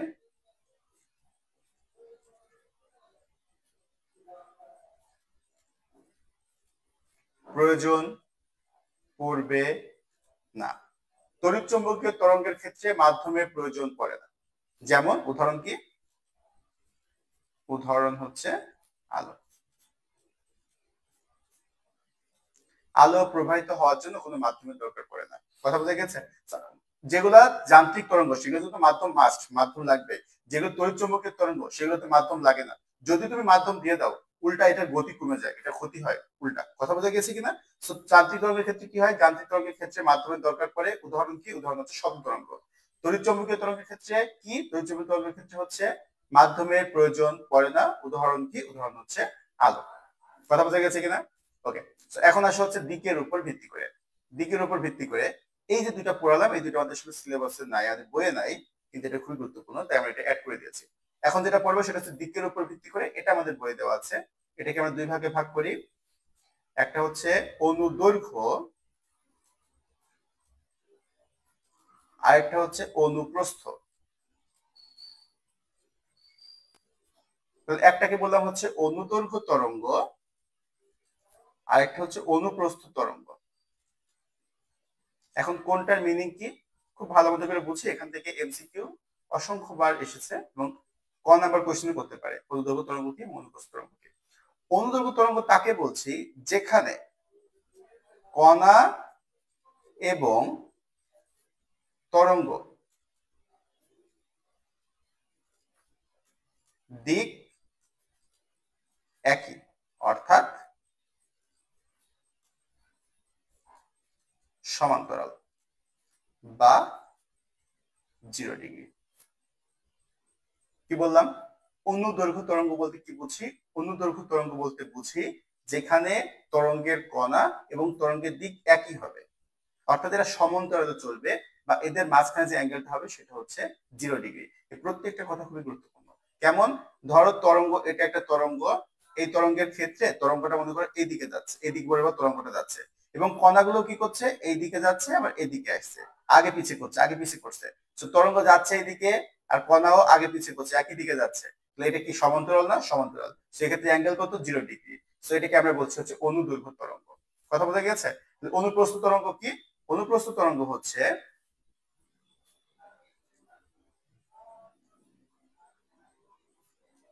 কণা ও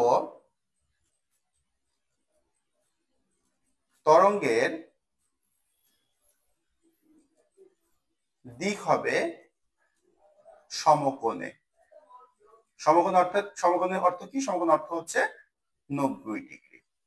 অর্থাৎ যদি তরঙ্গ যায় এই দিক বরাবর, কণা যাবে হচ্ছে এই দিক বরাবর। দেখো তো অ্যাঙ্গেল কত এখানে? অ্যাঙ্গেল হচ্ছে 90°।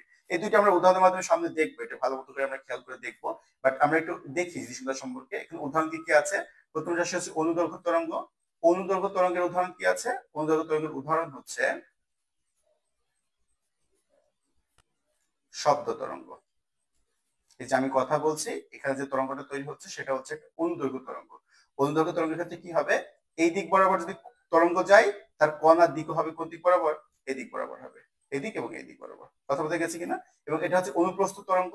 এটার উদাহরণ কি? এটার উদাহরণ হচ্ছে পানি তরঙ্গ। এটার ক্ষেত্রে কি হবে? এটার ক্ষেত্রে হচ্ছে তরঙ্গ যদি যায় এই দিক বরাবর, পানি কোন দিক বরাবর যাবে? তার কণাগুলো কোন দিক বরাবর যাবে? এই দিক বরাবর এবং এই দিক বরাবর। কথা বলতে গেছে? মাঝখানে কত ডিগ্রি অ্যাঙ্গেল আছে? 90° অ্যাঙ্গেল। আশা করছি জিনিসটা বুঝতে পেরেছি। এখন আমরা এটা আসলে দেখতে পারি যে আসলে অনুদৈর্ঘ্য তরঙ্গ কেমন হয় এবং অনুপ্রস্থ তরঙ্গ কেমন হয়। দেখো, এটা ক্ষেত্রে একটু খেয়াল করে দেখো তো, খুব ভালো মতো করে জিনিসটা বুঝবা। তরঙ্গের যে কণাগুলো থাকে, সেই কণাগুলোর আচরণ হচ্ছে দুই রকম করতে পারে, অনুদৈর্ঘ্য এবং অনুপ্রস্থ তরঙ্গের অনুযায়ী। কেমন করতে পারে? হয় তারা উপর নিচে ওঠানামা করবে, অথবা তারা ডানে বামে ওঠানামা করবে। কথা বলতে গেছে কিনা? কিন্তু কোনোভাবেই একটা তরঙ্গ এক জায়গা থেকে আরেক জায়গায় যাবে না, শুধুমাত্র শক্তিটা এক জায়গা থেকে আরেক জায়গায় প্রবাহিত হবে। এটা ক্ষেত্রে খেয়াল করো, এটা হচ্ছে একটা অনুপ্রস্থ তরঙ্গ। এই অনুপ্রস্থ তরঙ্গের ক্ষেত্রে একটু খেয়াল করে দেখো, প্রথম যে কণাটা আছে এটা ক্ষেত্রে খেয়াল করো, এটা কি করছে? এটা হচ্ছে সে উপরে যাচ্ছে, দেন নিচে যাচ্ছে, উপরে যাচ্ছে, নিচে যাচ্ছে। সে কি সামনের দিকে আগাচ্ছে? না, সে সামনের দিকে কিন্তু চলে যাচ্ছে না। তো সে শুধুমাত্র কি করছে? তার উপরে এবং নিচে, উপরে এবং নিচে করছে। এর ফলে প্রত্যেকটা কণা একই রকম আচরণ করার ফলে কি হচ্ছে? সেটা হচ্ছে একটা তরঙ্গ, একটা শক্তি সঞ্চারিত হয়ে চলে যাচ্ছে। তো দেখো তরঙ্গ কোন দিকে যাচ্ছে? তরঙ্গ যাচ্ছে এই দিক বরাবর, ডান সাইডে যাচ্ছে তরঙ্গটা। আর কণার ওঠানামা কোন দিকে হচ্ছে? উপর আর নিচে, উপর আর নিচে। তাহলে ডান সাইডে যাচ্ছে তরঙ্গ এবং উপর নিচে হচ্ছে কণাগুলো, তাহলে কি বিপরীত না? 100, বিপরীত ঠিক না, 90° হচ্ছে। হ্যাঁ, এটাকে আমরা বলছি হচ্ছে অনুপ্রস্থ তরঙ্গ। এটা কার ক্ষেত্রে হয়? এটা হচ্ছে পানিতে। পানিতে যখন ঢিল মারো তখন দেখবো যে তরঙ্গটা তৈরি হয়, সেটা হচ্ছে এই তরঙ্গটা, অর্থাৎ অনুপ্রস্থ তরঙ্গ। এখন আসলে এই তরঙ্গের ক্ষেত্রে, এই তরঙ্গের ক্ষেত্রে তুমি যদি প্রথম কণাটাকে খেয়াল করো, তাহলে দেখো প্রথম কণাটা কি হচ্ছে? সে ডানে যাচ্ছে, দেন বামে আসছে, ডানে যাচ্ছে, দেন বামে আসছে। সে কি এখান থেকে একদম চলে যাচ্ছে এ পর্যন্ত? এদিকে চলে যাচ্ছে? যাচ্ছে না কিন্তু।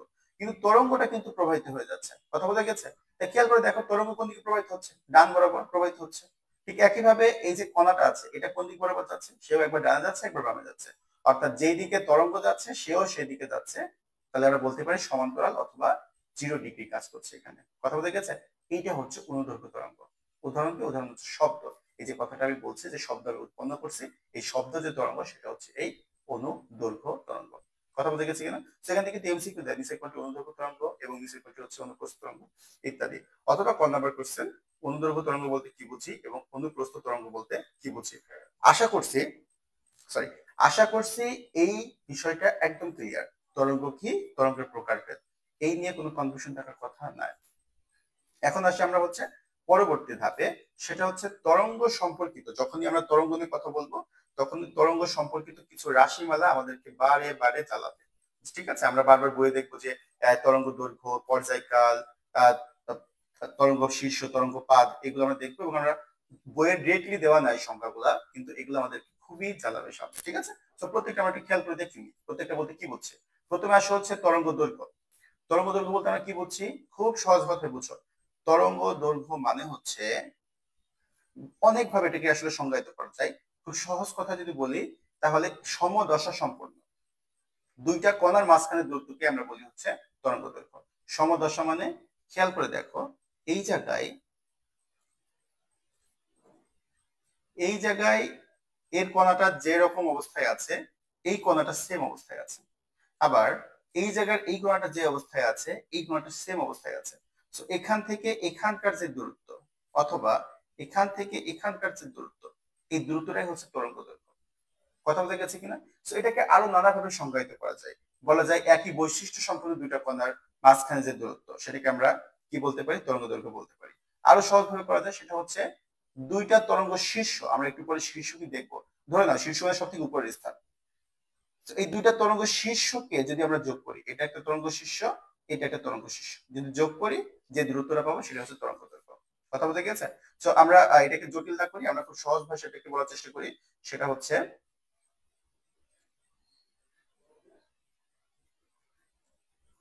সমদশা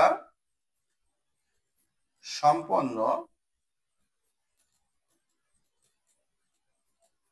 দুটি কণার মধ্যবর্তী দূরত্বকে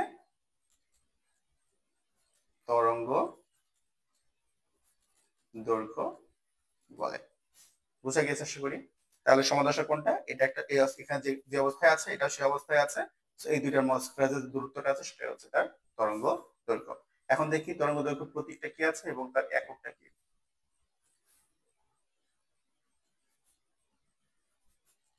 তরঙ্গ দৈর্ঘ্য প্রতীককে আমরা প্রকাশ করি একটা, আর একটা হচ্ছে একক। তরঙ্গ দৈর্ঘ্যের যে প্রতীক সেটা হচ্ছে ল্যামডা। এটাকে আমরা কি বলি? এটাকে আমরা বলি হচ্ছে ল্যামডা, এবং তার একক হচ্ছে মিটার। তাহলে তরঙ্গ দৈর্ঘ্য প্রতীক হচ্ছে ল্যামডা এবং তার একক কি? একক হচ্ছে মিটার। কথা বোঝা গেছে কিনা? আচ্ছা, এখন আসি আবার পর্যায়কালে। পর্যায়কাল সম্পর্কে আমরা অলরেডি একটু আগে আলোচনা করেছিলাম। কি আলোচনা করেছিলাম? একটি পূর্ণ স্পন্দন সম্পন্ন হতে, একটি পূর্ণ স্পন্দন সম্পন্ন হতে যে সময়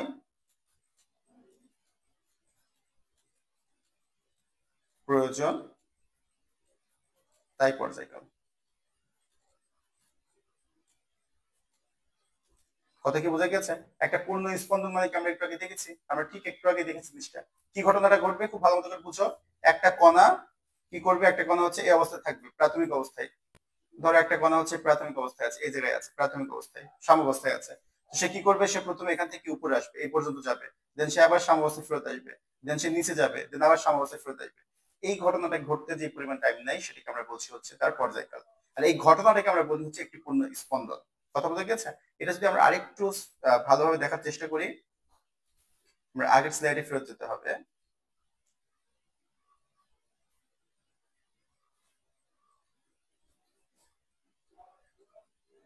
খেয়াল করে দেখো, খেয়াল করে দেখো হচ্ছে এই কণাটার ক্ষেত্রে খেয়াল করে দেখো, আমরা আরেকটু ভালোভাবে দেখতে পারি, এই ক্ষেত্রে দেখতে পারি। তো এটা ক্ষেত্রে খেয়াল করে দেখো সে কি করছে? সে হচ্ছে প্রথমে, আমরা যদি এটাকে শুরু করি, এখান থেকে যাচ্ছে, দেন সাম্যাবস্থায়, নিচে, দেন আবার সাম্যাবস্থায়। তো এই যে ঘটনাটা ঘটলো, সে সাম্যাবস্থায় ছিল, এখান থেকে সে উপরে গেছে, দেন আবার সাম্যাবস্থায় আসছে, সে নিচে গেছে, দেন আবার সাম্যাবস্থায় আসছে। এটাকে বলছি আমরা একটা পূর্ণ স্পন্দন। আর এইটা করতে সে যে টাইমটা লাগিয়েছে সেটাকে আমরা বলছি তার পর্যায়কাল। যেহেতু এই টপিক নিয়ে অলরেডি কথা বলেছি, এটাকে আমরা আর বেশি সংজ্ঞায়িত করবো না। তো এই হচ্ছে পর্যায়কাল। পর্যায়কালের হচ্ছে প্রতীক কি আর একক কি? প্রথমে আসো প্রতীক, তারপর আসো হচ্ছে একক। পর্যায়কালে যেটা প্রতীক সেটা হচ্ছে আমরা এটাকে টি দিয়ে প্রকাশ করি, আর একককে আমরা কি দিয়ে প্রকাশ করি? এককে আমরা প্রকাশ করি হচ্ছে সেকেন্ড দিয়ে। বুঝা গিয়েছে আশা করছি। তো পর্যায়কালের প্রতীক হচ্ছে টি, টি দিয়ে আমরা এটাকে ব্যাখ্যা করি, সংজ্ঞা এই টি দিয়ে এটাকে আমরা প্রকাশ করি, এবং হচ্ছে এটার একক কি? একক হচ্ছে সেকেন্ড। ঠিক আছে? তো এখন আসে পরের টপিকে।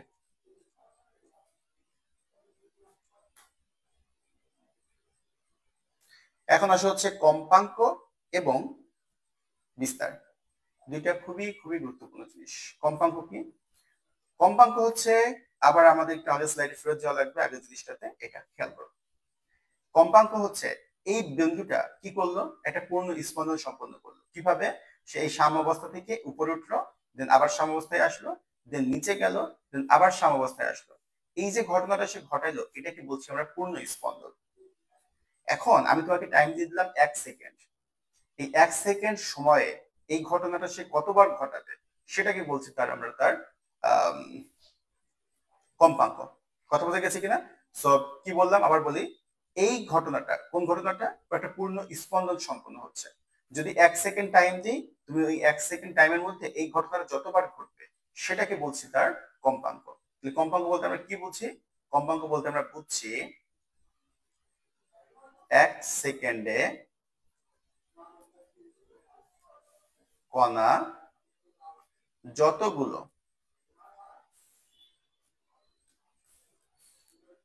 পূর্ণ স্পন্দন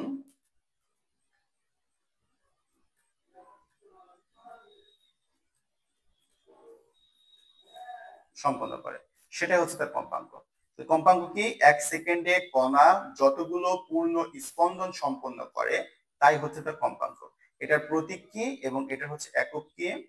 প্রথমে আসে হচ্ছে এটার প্রতীক, দেন আসে হচ্ছে এটার একক। এটার প্রতীক হচ্ছে এফ দিয়ে প্রকাশ করি আমরা এবং এটার একক হচ্ছে হার্টজ। কথা বলে গেছে কিনা? তাহলে কি বললাম? বললাম হচ্ছে 1 সেকেন্ডে কণাগুলো যতবার পূর্ণ স্পন্দন সম্পন্ন করবে সেটা তার কম্পাঙ্ক, তার প্রতীক হচ্ছে এফ এবং তার একক হচ্ছে হার্টজ। এখন আসলে বিস্তার। বিস্তার বলতে আমরা কি বুঝছি? বিস্তারটা খুব গুরুত্বপূর্ণ। বিস্তারটা বলতে আমরা কি বুঝি আমরা এখান থেকে দেখি। বিস্তার বলতে আমরা বুঝি হচ্ছে যে এটা যদি একটা তরঙ্গ আমরা হিসাব করে নিই, তাহলে তরঙ্গ সর্বোচ্চ যেই পরিমাণ উপরে উঠতে পারে অথবা নিচে উঠতে পারে এটাকে আমরা বলি হচ্ছে এইভাবে তরঙ্গের সর্বোচ্চ সরণ। দেখো তো সর্বোচ্চ সরণ কোথায়? এই তরঙ্গের ক্ষেত্রে, এই কণাটার ক্ষেত্রে তার সর্বোচ্চ সরণ কোথায়? এখানে, এই পর্যন্ত গিয়েছে সে। এটাই হচ্ছে তার জন্য তার বিস্তার। কথা বলতে গেছে? এবং একই কথা এটার ক্ষেত্রে খেয়াল করে দেখো, এটা এখান থেকে এই পর্যন্ত গিয়েছে, এটাও তার বিস্তার। বিস্তার এই সাম্যাবস্থা থেকে উপরে যতখানি হবে, সাম্যাবস্থা থেকে নিচে ততখানি হবে। উপরটাকে আমরা বলি হচ্ছে তরঙ্গ শীর্ষ, নিচেটাকে বলি তরঙ্গ পাদ। আমরা একটু পরে দেখবো ওটা, বাট এখন আমরা বিস্তার বলতে কি বুঝছি? আমরা বিস্তার বলতে যেটা বুঝছি সেটা হচ্ছে একটা কণার সর্বোচ্চ সরণ। তো বিস্তার কাকে বলছি? কোন কণার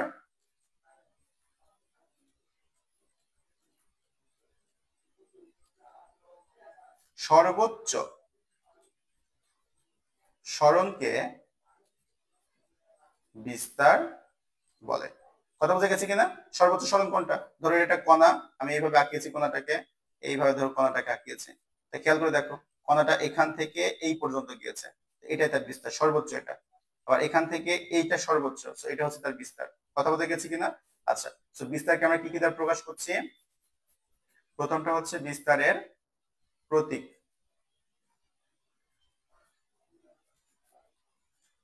আর 2 নম্বর হচ্ছে তার একক।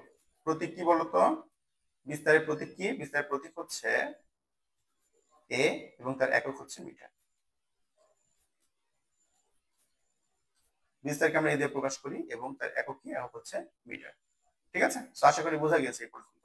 এখন আসে হচ্ছে পরবর্তী জিনিস দুইটা। দুইটা হচ্ছে কি কি? একটা হচ্ছে তরঙ্গ শীর্ষ আর একটা হচ্ছে তরঙ্গ পাদ। এই দুটো আসলে আলাদাভাবে লেখার কিছু নাই। তরঙ্গ শীর্ষ কোনটা? তরঙ্গ শীর্ষ হচ্ছে তার উপরের দিকে সর্বোচ্চ বিস্তার, উপরের দিকে বিস্তার, আর তরঙ্গ শীর্ষ হচ্ছে নিচের দিকে বিস্তার। সেটা যদি তরঙ্গের সাম্যাবস্থা হয়, তার সর্বোচ্চ কতটুকু গেছে সে এই পর্যন্ত। এই দৈর্ঘ্যটাকে আমরা বলছি বিস্তার, যেহেতু এটা উপরের দিকে ঘুরেছে, সো এটা হচ্ছে তরঙ্গ শীর্ষ। কোনটা? এই অবস্থানটা, সর্বোচ্চ যেখানে গেছে সেটা হচ্ছে তরঙ্গ শীর্ষ। আর ঠিক একই জিনিসটা যখন নিচের দিকে ঘটছে, এখান থেকে সে এই পর্যন্ত গেছে, এটা এটা হচ্ছে তখন তার আমরা বলছি তরঙ্গ পাদ। সো এটা হচ্ছে তরঙ্গ শীর্ষ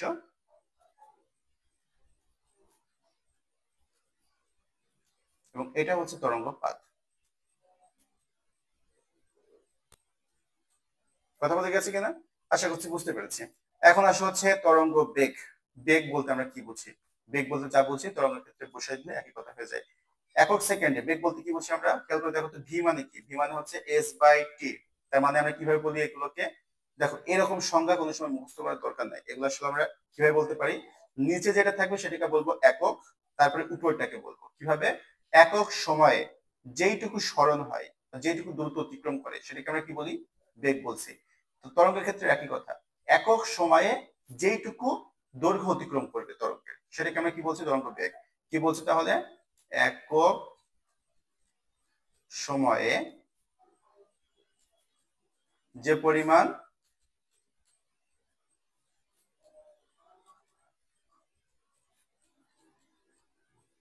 তরঙ্গ দৈর্ঘ্য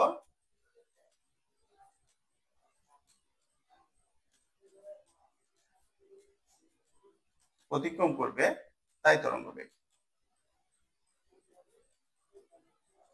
বোঝা গেছে না বোঝা যায়নি? এখন আসলে দুইটা জিনিস কি কি, একটা হচ্ছে এটার প্রতীক আর একটা হচ্ছে এটার একক। প্রতীক কি?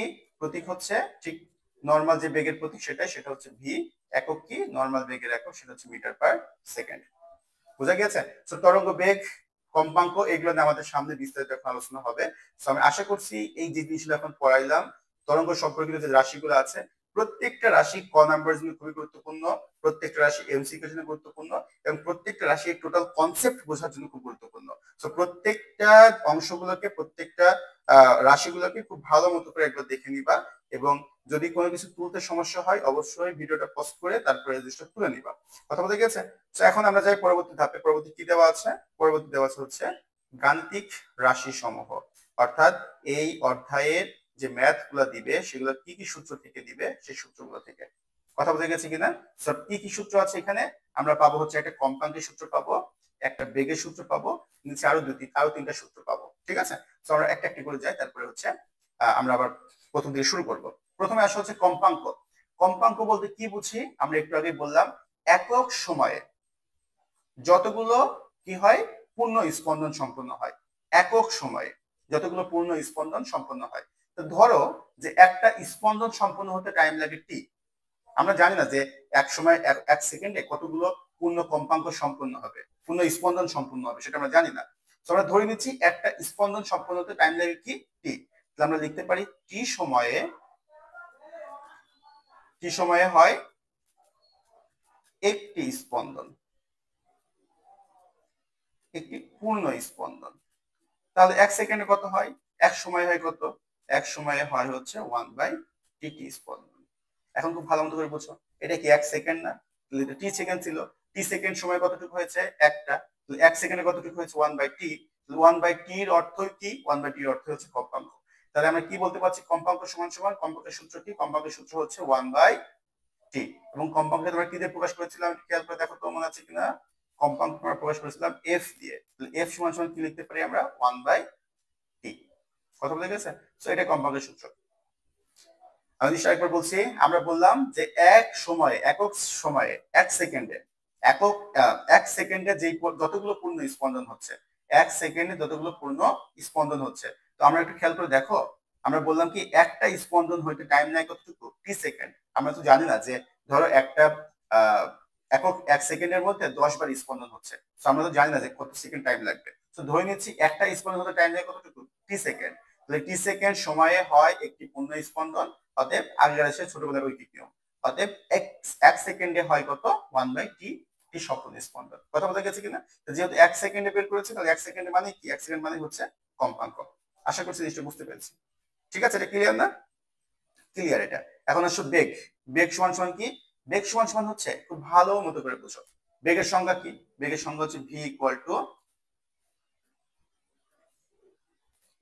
টু কি? S by T.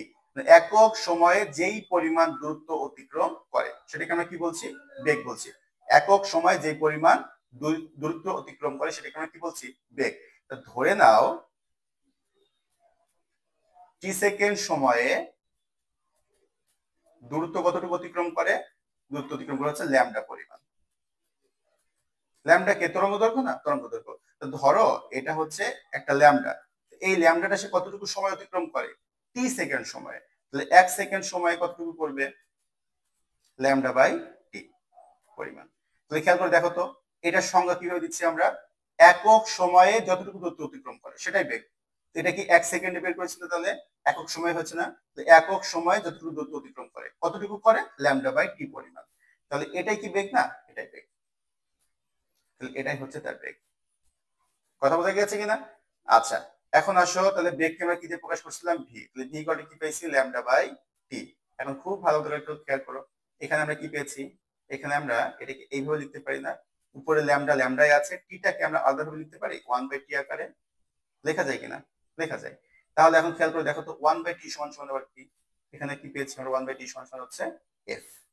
আমরা এখানে লিখতে পারি হচ্ছে ল্যামডা f। ঠিক আছে?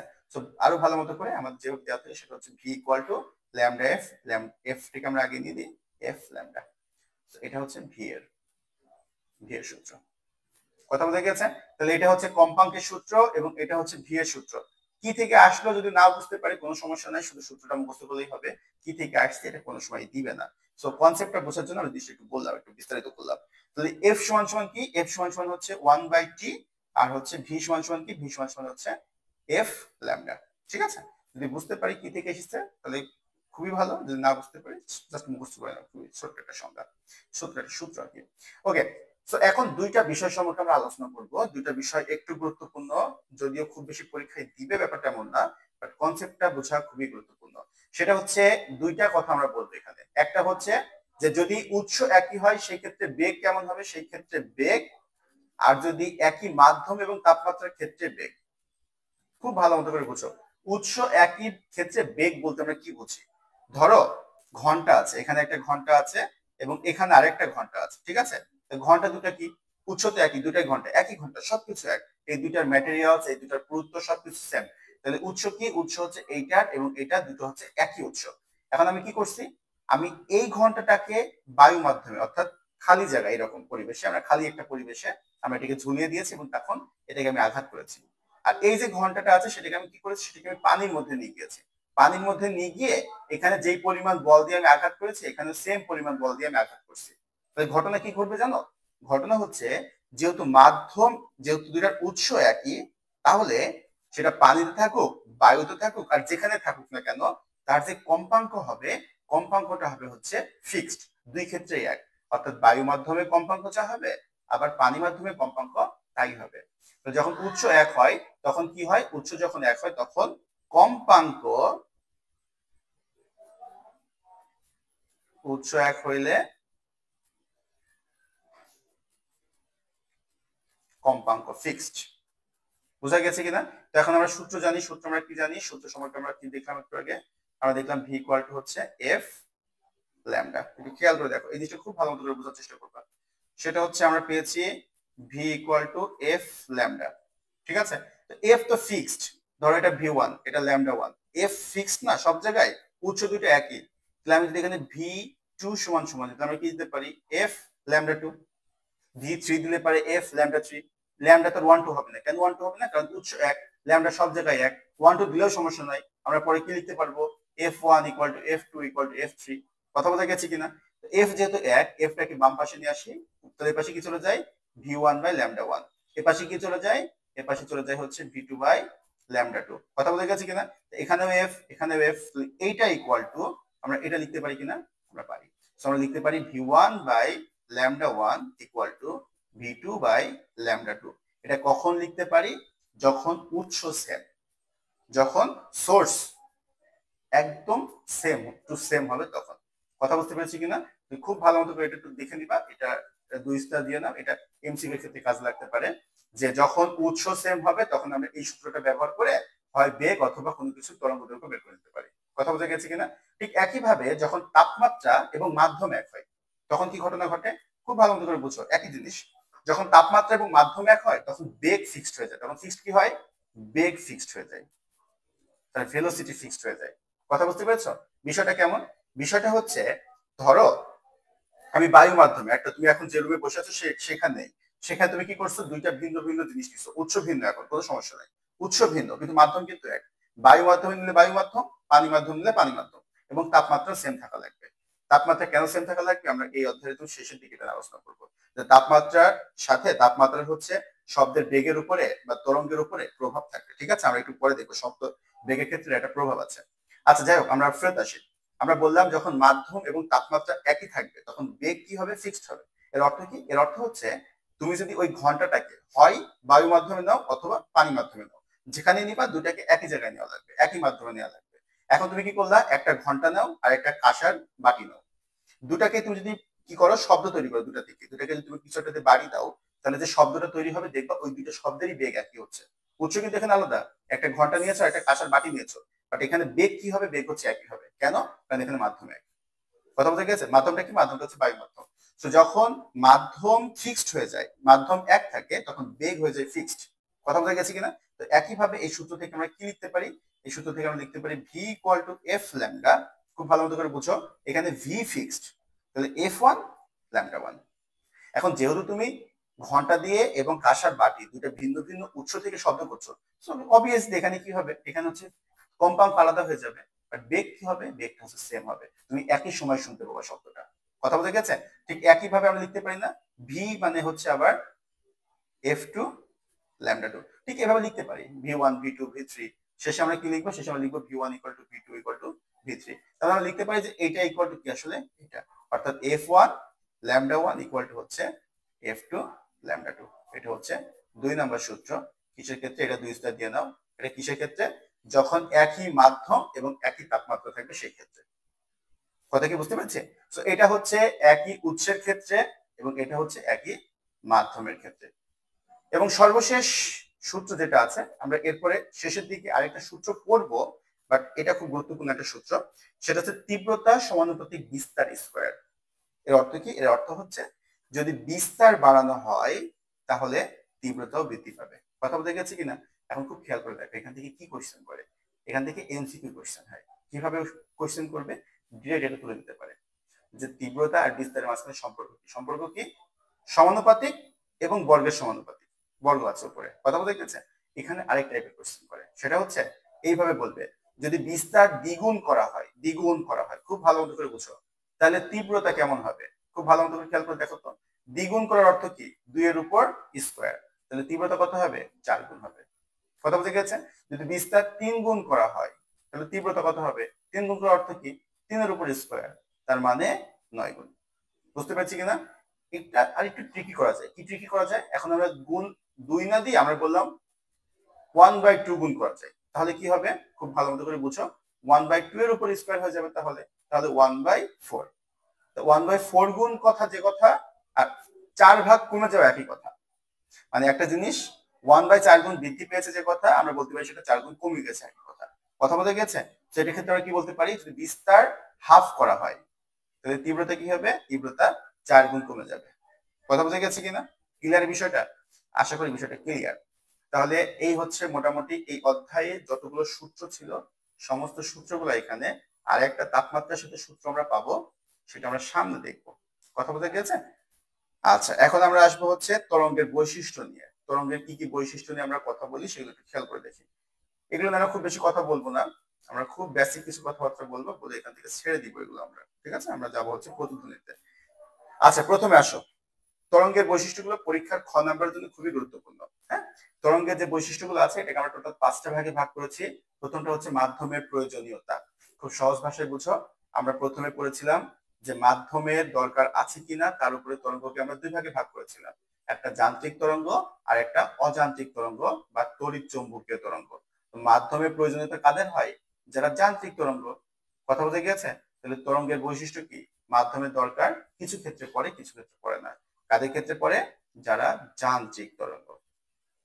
যারা যান্ত্রিক তরঙ্গ তাদের ক্ষেত্রে মাধ্যমের প্রয়োজন পড়ে, যারা যান্ত্রিক তরঙ্গ না তাদের ক্ষেত্রে মাধ্যমের প্রয়োজন পড়ে না। 2 নম্বর কথা, কণার অবস্থান।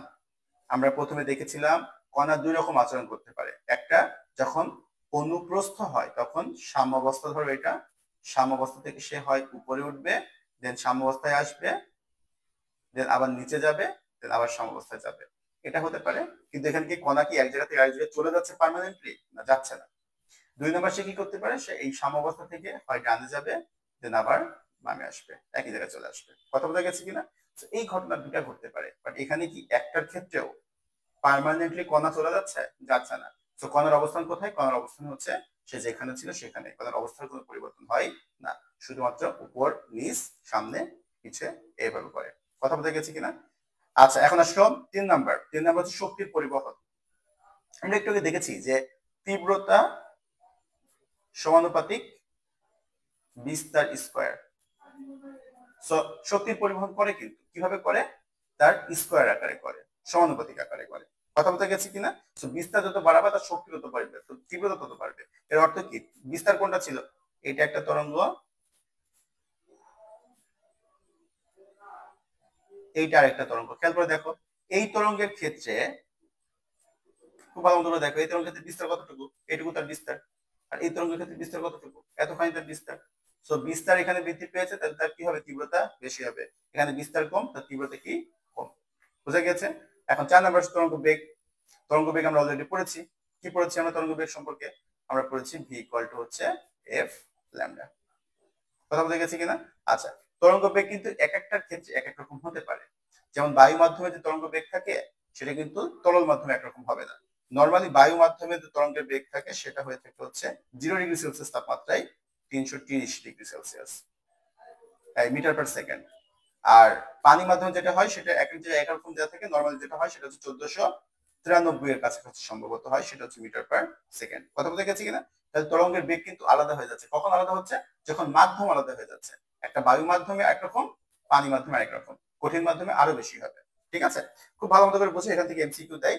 বায়ু মাধ্যমে শব্দের বেগ বা তরঙ্গের বেগ সব থেকে কম, তারপরে পানি মাধ্যমে বেশি, সব থেকে বেশি হচ্ছে কঠিন মাধ্যমে। কথা বোঝা গেছে কিনা?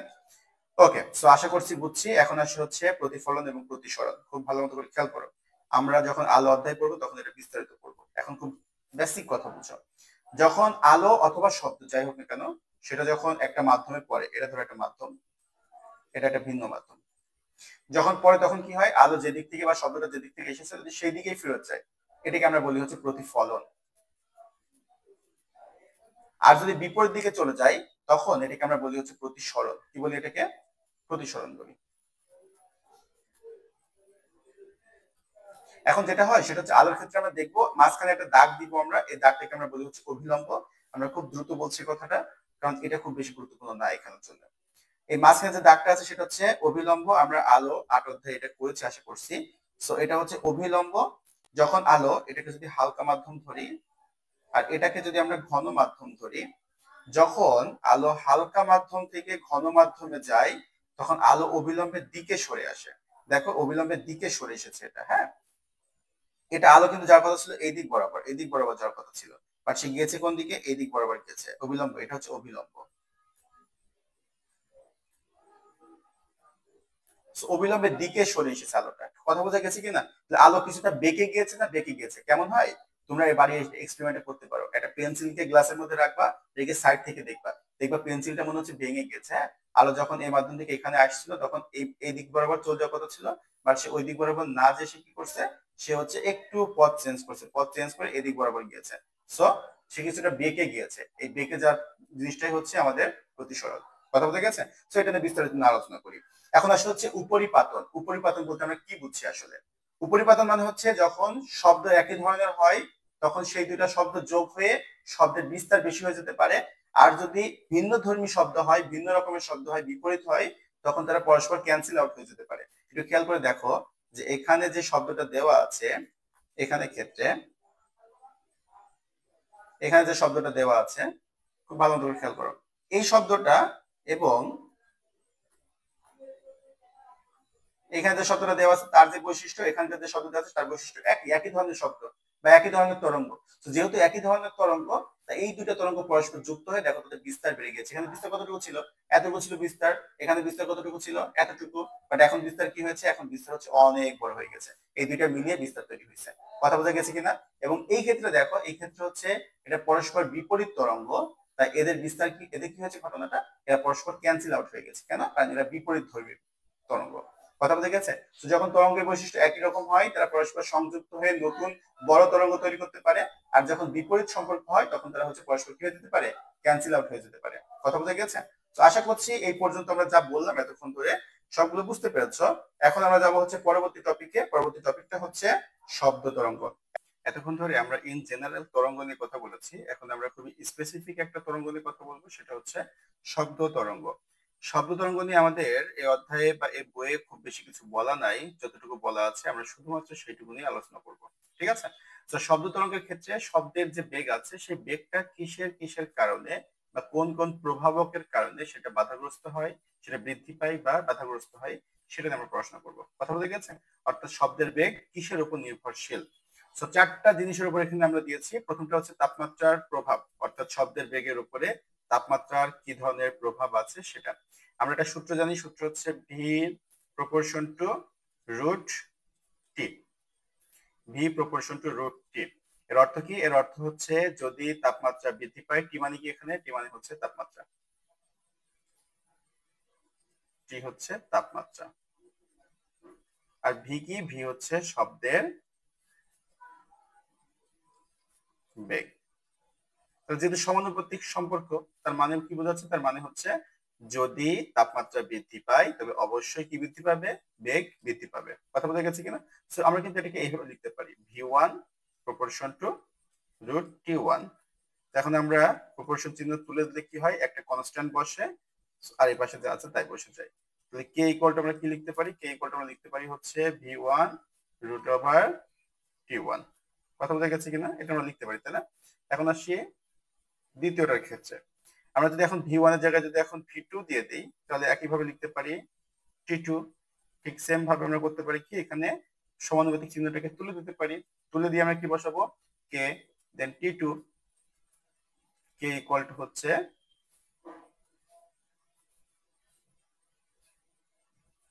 V two root over T two. খেয়াল করে দেখো, এটা হচ্ছে কে কনস্ট্যান্ট ভ্যালু, এটা হচ্ছে কে কনস্ট্যান্ট ভ্যালু, একই জিনিস যেহেতু, তাহলে আমরা এইটা সমান সমান লিখতে পারি হচ্ছে এইটা, তাই না? তাহলে কি লিখতে পারি আমরা? V one root over T one সমান হচ্ছে V two root over T two. এটা হচ্ছে আমাদের আরেকটা সূত্র। এখন খুব ভালো মতো করে এটা বোঝার চেষ্টা করো। সেটা হচ্ছে আমাদের কি করবে, এখানে কয়টা দেওয়া আছে? অজানা রাশি চারটা, দুইটা বেগ, দুইটা তাপমাত্রা। তো কি করবে, এখান থেকে যে কোনো তিনটা ইনফরমেশন দিয়ে দিবে, তোমাকে বলবে 4 নাম্বারটা বের করতে বলতে পারে। কথা বলতে গেছে, দেখা যাচ্ছে দুইটা বেগ দিয়ে দিয়েছে, একটা তাপমাত্রা দিয়ে দিয়েছে, দিয়ে বলছে আরেকটা তাপমাত্রা বের করতে। কথা বলতে গেছে কিনা? তো আমরা এটা একটু দেখবো। তারপরে আসি, এখান থেকে একটা খুব পপুলার একটা কোশ্চেন করে। কোশ্চেনটা হচ্ছে এরকম যে গ্রীষ্মকালের তুলনায় শীতকালে শব্দ ধীর গতিতে যায়, বা শীতকালের তুলনায় গ্রীষ্মকালে শব্দ দ্রুত গতিতে যায় বা তাড়াতাড়ি শোনা যায়, কেন? ব্যাখ্যা করো।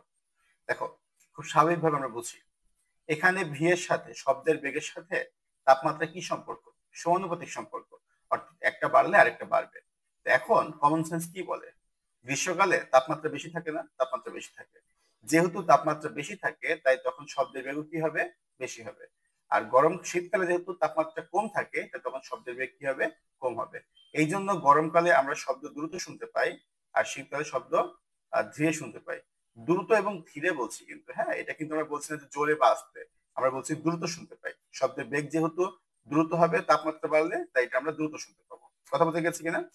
আচ্ছা, আশা করছি বোঝা গিয়েছে। এখন আসি হচ্ছে চাপের প্রভাব। স্বাভাবিকভাবে শব্দের বেগের উপরে চাপের কোনো প্রভাব নেই, কোনো প্রভাব নেই। কথা বলতে গিয়েছে। আচ্ছা, তারপর আসি 3 নাম্বার। 3 নাম্বার হচ্ছে ঘনত্বের প্রভাব। ঘনত্বের প্রভাবের সাথে কি সম্পর্ক আছে? V proportion to root one by,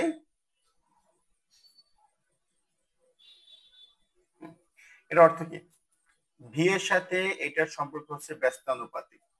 ব্যস্তানুপাতিক অর্থ কি? ব্যস্তানুপাতিক অর্থ হচ্ছে যদি রো, রো মানে হচ্ছে, আচ্ছা পরিচয় দিয়ে দিয়ে আগে, রো মানে হচ্ছে,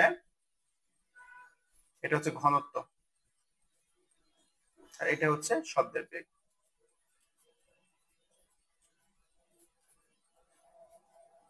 তো যেহেতু এটার সাথে এটার ব্যস্তানুপাতিক সম্পর্ক, তাই ঘনত্ব বাড়লে শব্দের বেগ কি হয়ে যাবে? শব্দের বেগ কমে যাবে। আর ঘনত্ব কমলে শব্দের বেগ হচ্ছে বৃদ্ধি পাবে নির্দিষ্ট একটা মাধ্যমের জন্য। কথা বোঝা গেছে কিনা? এখন সর্বশেষ হচ্ছে 4 নম্বর পয়েন্ট, সেটা হচ্ছে মাধ্যমের প্রভাব। দেখো, একটু আগে আমরা আলোচনা করেছি, কি আলোচনা করেছি বলতো? আমরা আলোচনা করেছি হচ্ছে শব্দকে আমরা দুই ভাগে ভাগ করেছিলাম মাধ্যমের উপরে, একটা হচ্ছে যান্ত্রিক আর একটা হচ্ছে তড়িৎ চৌম্বকীয়। যান্ত্রিক শব্দের ক্ষেত্রে কি ছিল? যান্ত্রিক শব্দের ক্ষেত্রে যেটা বলেছিলাম সেটা হচ্ছে এখানে অবশ্যই এবং অবশ্যই মাধ্যমের দরকার পড়বে, মাধ্যমের কি পড়বে? প্রয়োজন পড়বে। তাহলে যান্ত্রিক তরঙ্গ কি পড়বে? মাধ্যমের প্রয়োজন পড়বে, মাধ্যমের প্রয়োজন হবে। উদাহরণ কি দিয়েছিলাম? উদাহরণ দিয়েছিলাম হচ্ছে শব্দ তরঙ্গ। শব্দ তরঙ্গ হচ্ছে এক ধরনের যান্ত্রিক তরঙ্গ। যেহেতু যান্ত্রিক তরঙ্গ, তাহলে মাধ্যমের প্রভাব থাকবে কিনা? মাধ্যমের প্রভাব থাকবে, এটার মাধ্যম দরকার পড়বে। যদি মাধ্যম না থাকে তাহলে শব্দ তরঙ্গ যেতে পারবে না। আমরা একটু আগে উদাহরণ দিয়েছিলাম, যদি একটা শূন্য ঘর থাকে, খালি ঘর থাকে, সে খালি ঘর যদি আমরা এটাকে বায়ুমুক্ত করে ফেলতে পারি, তাহলে আমি যাই চিল্লাই না কেন, যত জোরে কথা বলি না কেন, কেউ শুনতে পাবে না। কথা বলে গেছে কিনা? আচ্ছা, এখন আসা হচ্ছে এখানে কিছু মাধ্যমে কিছু শব্দের বেগ দেওয়া আছে। মাধ্যমে শব্দের বেগগুলা সবগুলো মুখস্থ না করলেও অ্যাটলিস্ট দুইটা আমাদেরকে মুখস্থ করা লাগবে। কি কি? একটা হচ্ছে বাতাসে। বাতাসে হচ্ছে শব্দের বেগ 330 মিটার পার সেকেন্ড, এটা 0 ডিগ্রি সেলসিয়াস তাপমাত্রার ক্ষেত্রে। আর একটা হচ্ছে পানি, পানির ক্ষেত্রে হচ্ছে 1494 মিটার পার সেকেন্ড। কথা বলতে গেছে? অ্যাটলিস্ট এই দুইটা কিছু না মুখস্থ করতে পারলে এই দুটো মুখস্থ করা লাগবে। এই দুটো আমাদের খুবই গুরুত্বপূর্ণ। এই দুইটা, এটা সিকিউতেও লাগবে, এটা এমসিকিউতেও লাগবে। কথা বলতে গেছে?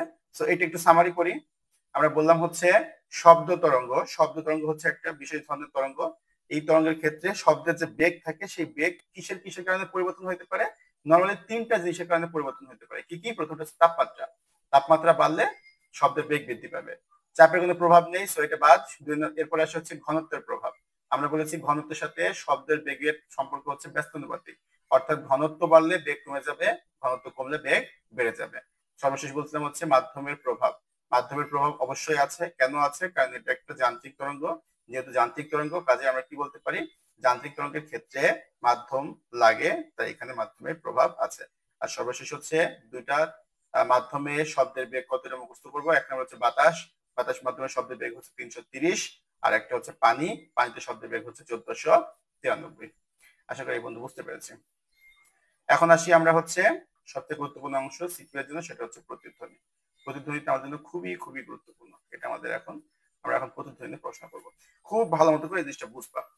প্রতিধ্বনি বোঝার আগে আমরা একটু আগে পড়েছিলাম হচ্ছে শব্দের তরঙ্গের যে বৈশিষ্ট্যগুলো পড়েছিলাম, সেই বৈশিষ্ট্যগুলো আমাদের দেখা লাগবে। তরঙ্গের যে বৈশিষ্ট্যগুলো ছিল তার মধ্যে একটা বৈশিষ্ট্য ছিল হচ্ছে প্রতিফলন আর প্রতিসরণ। প্রতিফলন বলতে আমরা কি বুঝি?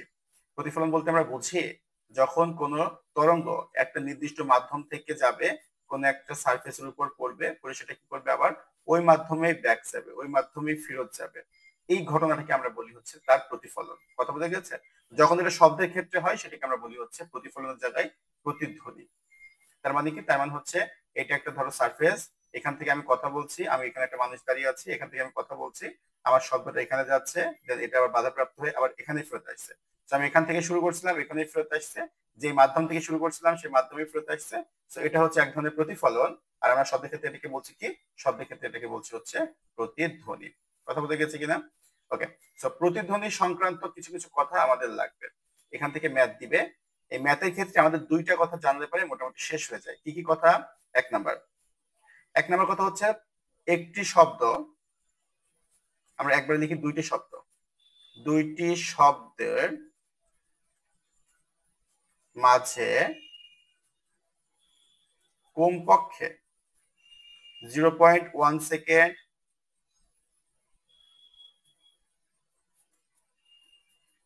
গ্যাপ থাকা লাগবে। এর অর্থ কি? এর অর্থ হচ্ছে একটা শব্দের পরে আরেকটা শব্দ 0.1 সেকেন্ড মিনিমাম গ্যাপ থাকা লাগবে, তাহলে আমাদের কান সেটাকে শুনতে পাবে। কথা বলতে গেছে? ধরো একটা শব্দ তুমি এখানে উচ্চারণ করছো, তারপর তুমি আরেকটা শব্দ বলবা, এই দুটো শব্দের মাঝখানে মিনিমাম 0.1 সেকেন্ড সময় লাগবে। যদি 0.1 সেকেন্ড সময় না থাকে তাহলে আমরা পরবর্তীতে শব্দটা উচ্চারণ করছি সেটা শুনতে পাবো না। তো এটা একটা কথা, এটা মাথায় রেখে দিব যে দুইটা শব্দের মাঝখানে মিনিমাম কতটুকু গ্যাপ থাকা লাগবে? মিনিমাম গ্যাপ থাকা লাগবে হচ্ছে 0.1 সেকেন্ড। দুই নাম্বার কথা হচ্ছে তাপমাত্রা। তাপমাত্রার ক্ষেত্রে এটা খুব ভালো মতো করে বুঝবা। তাপমাত্রার ক্ষেত্রে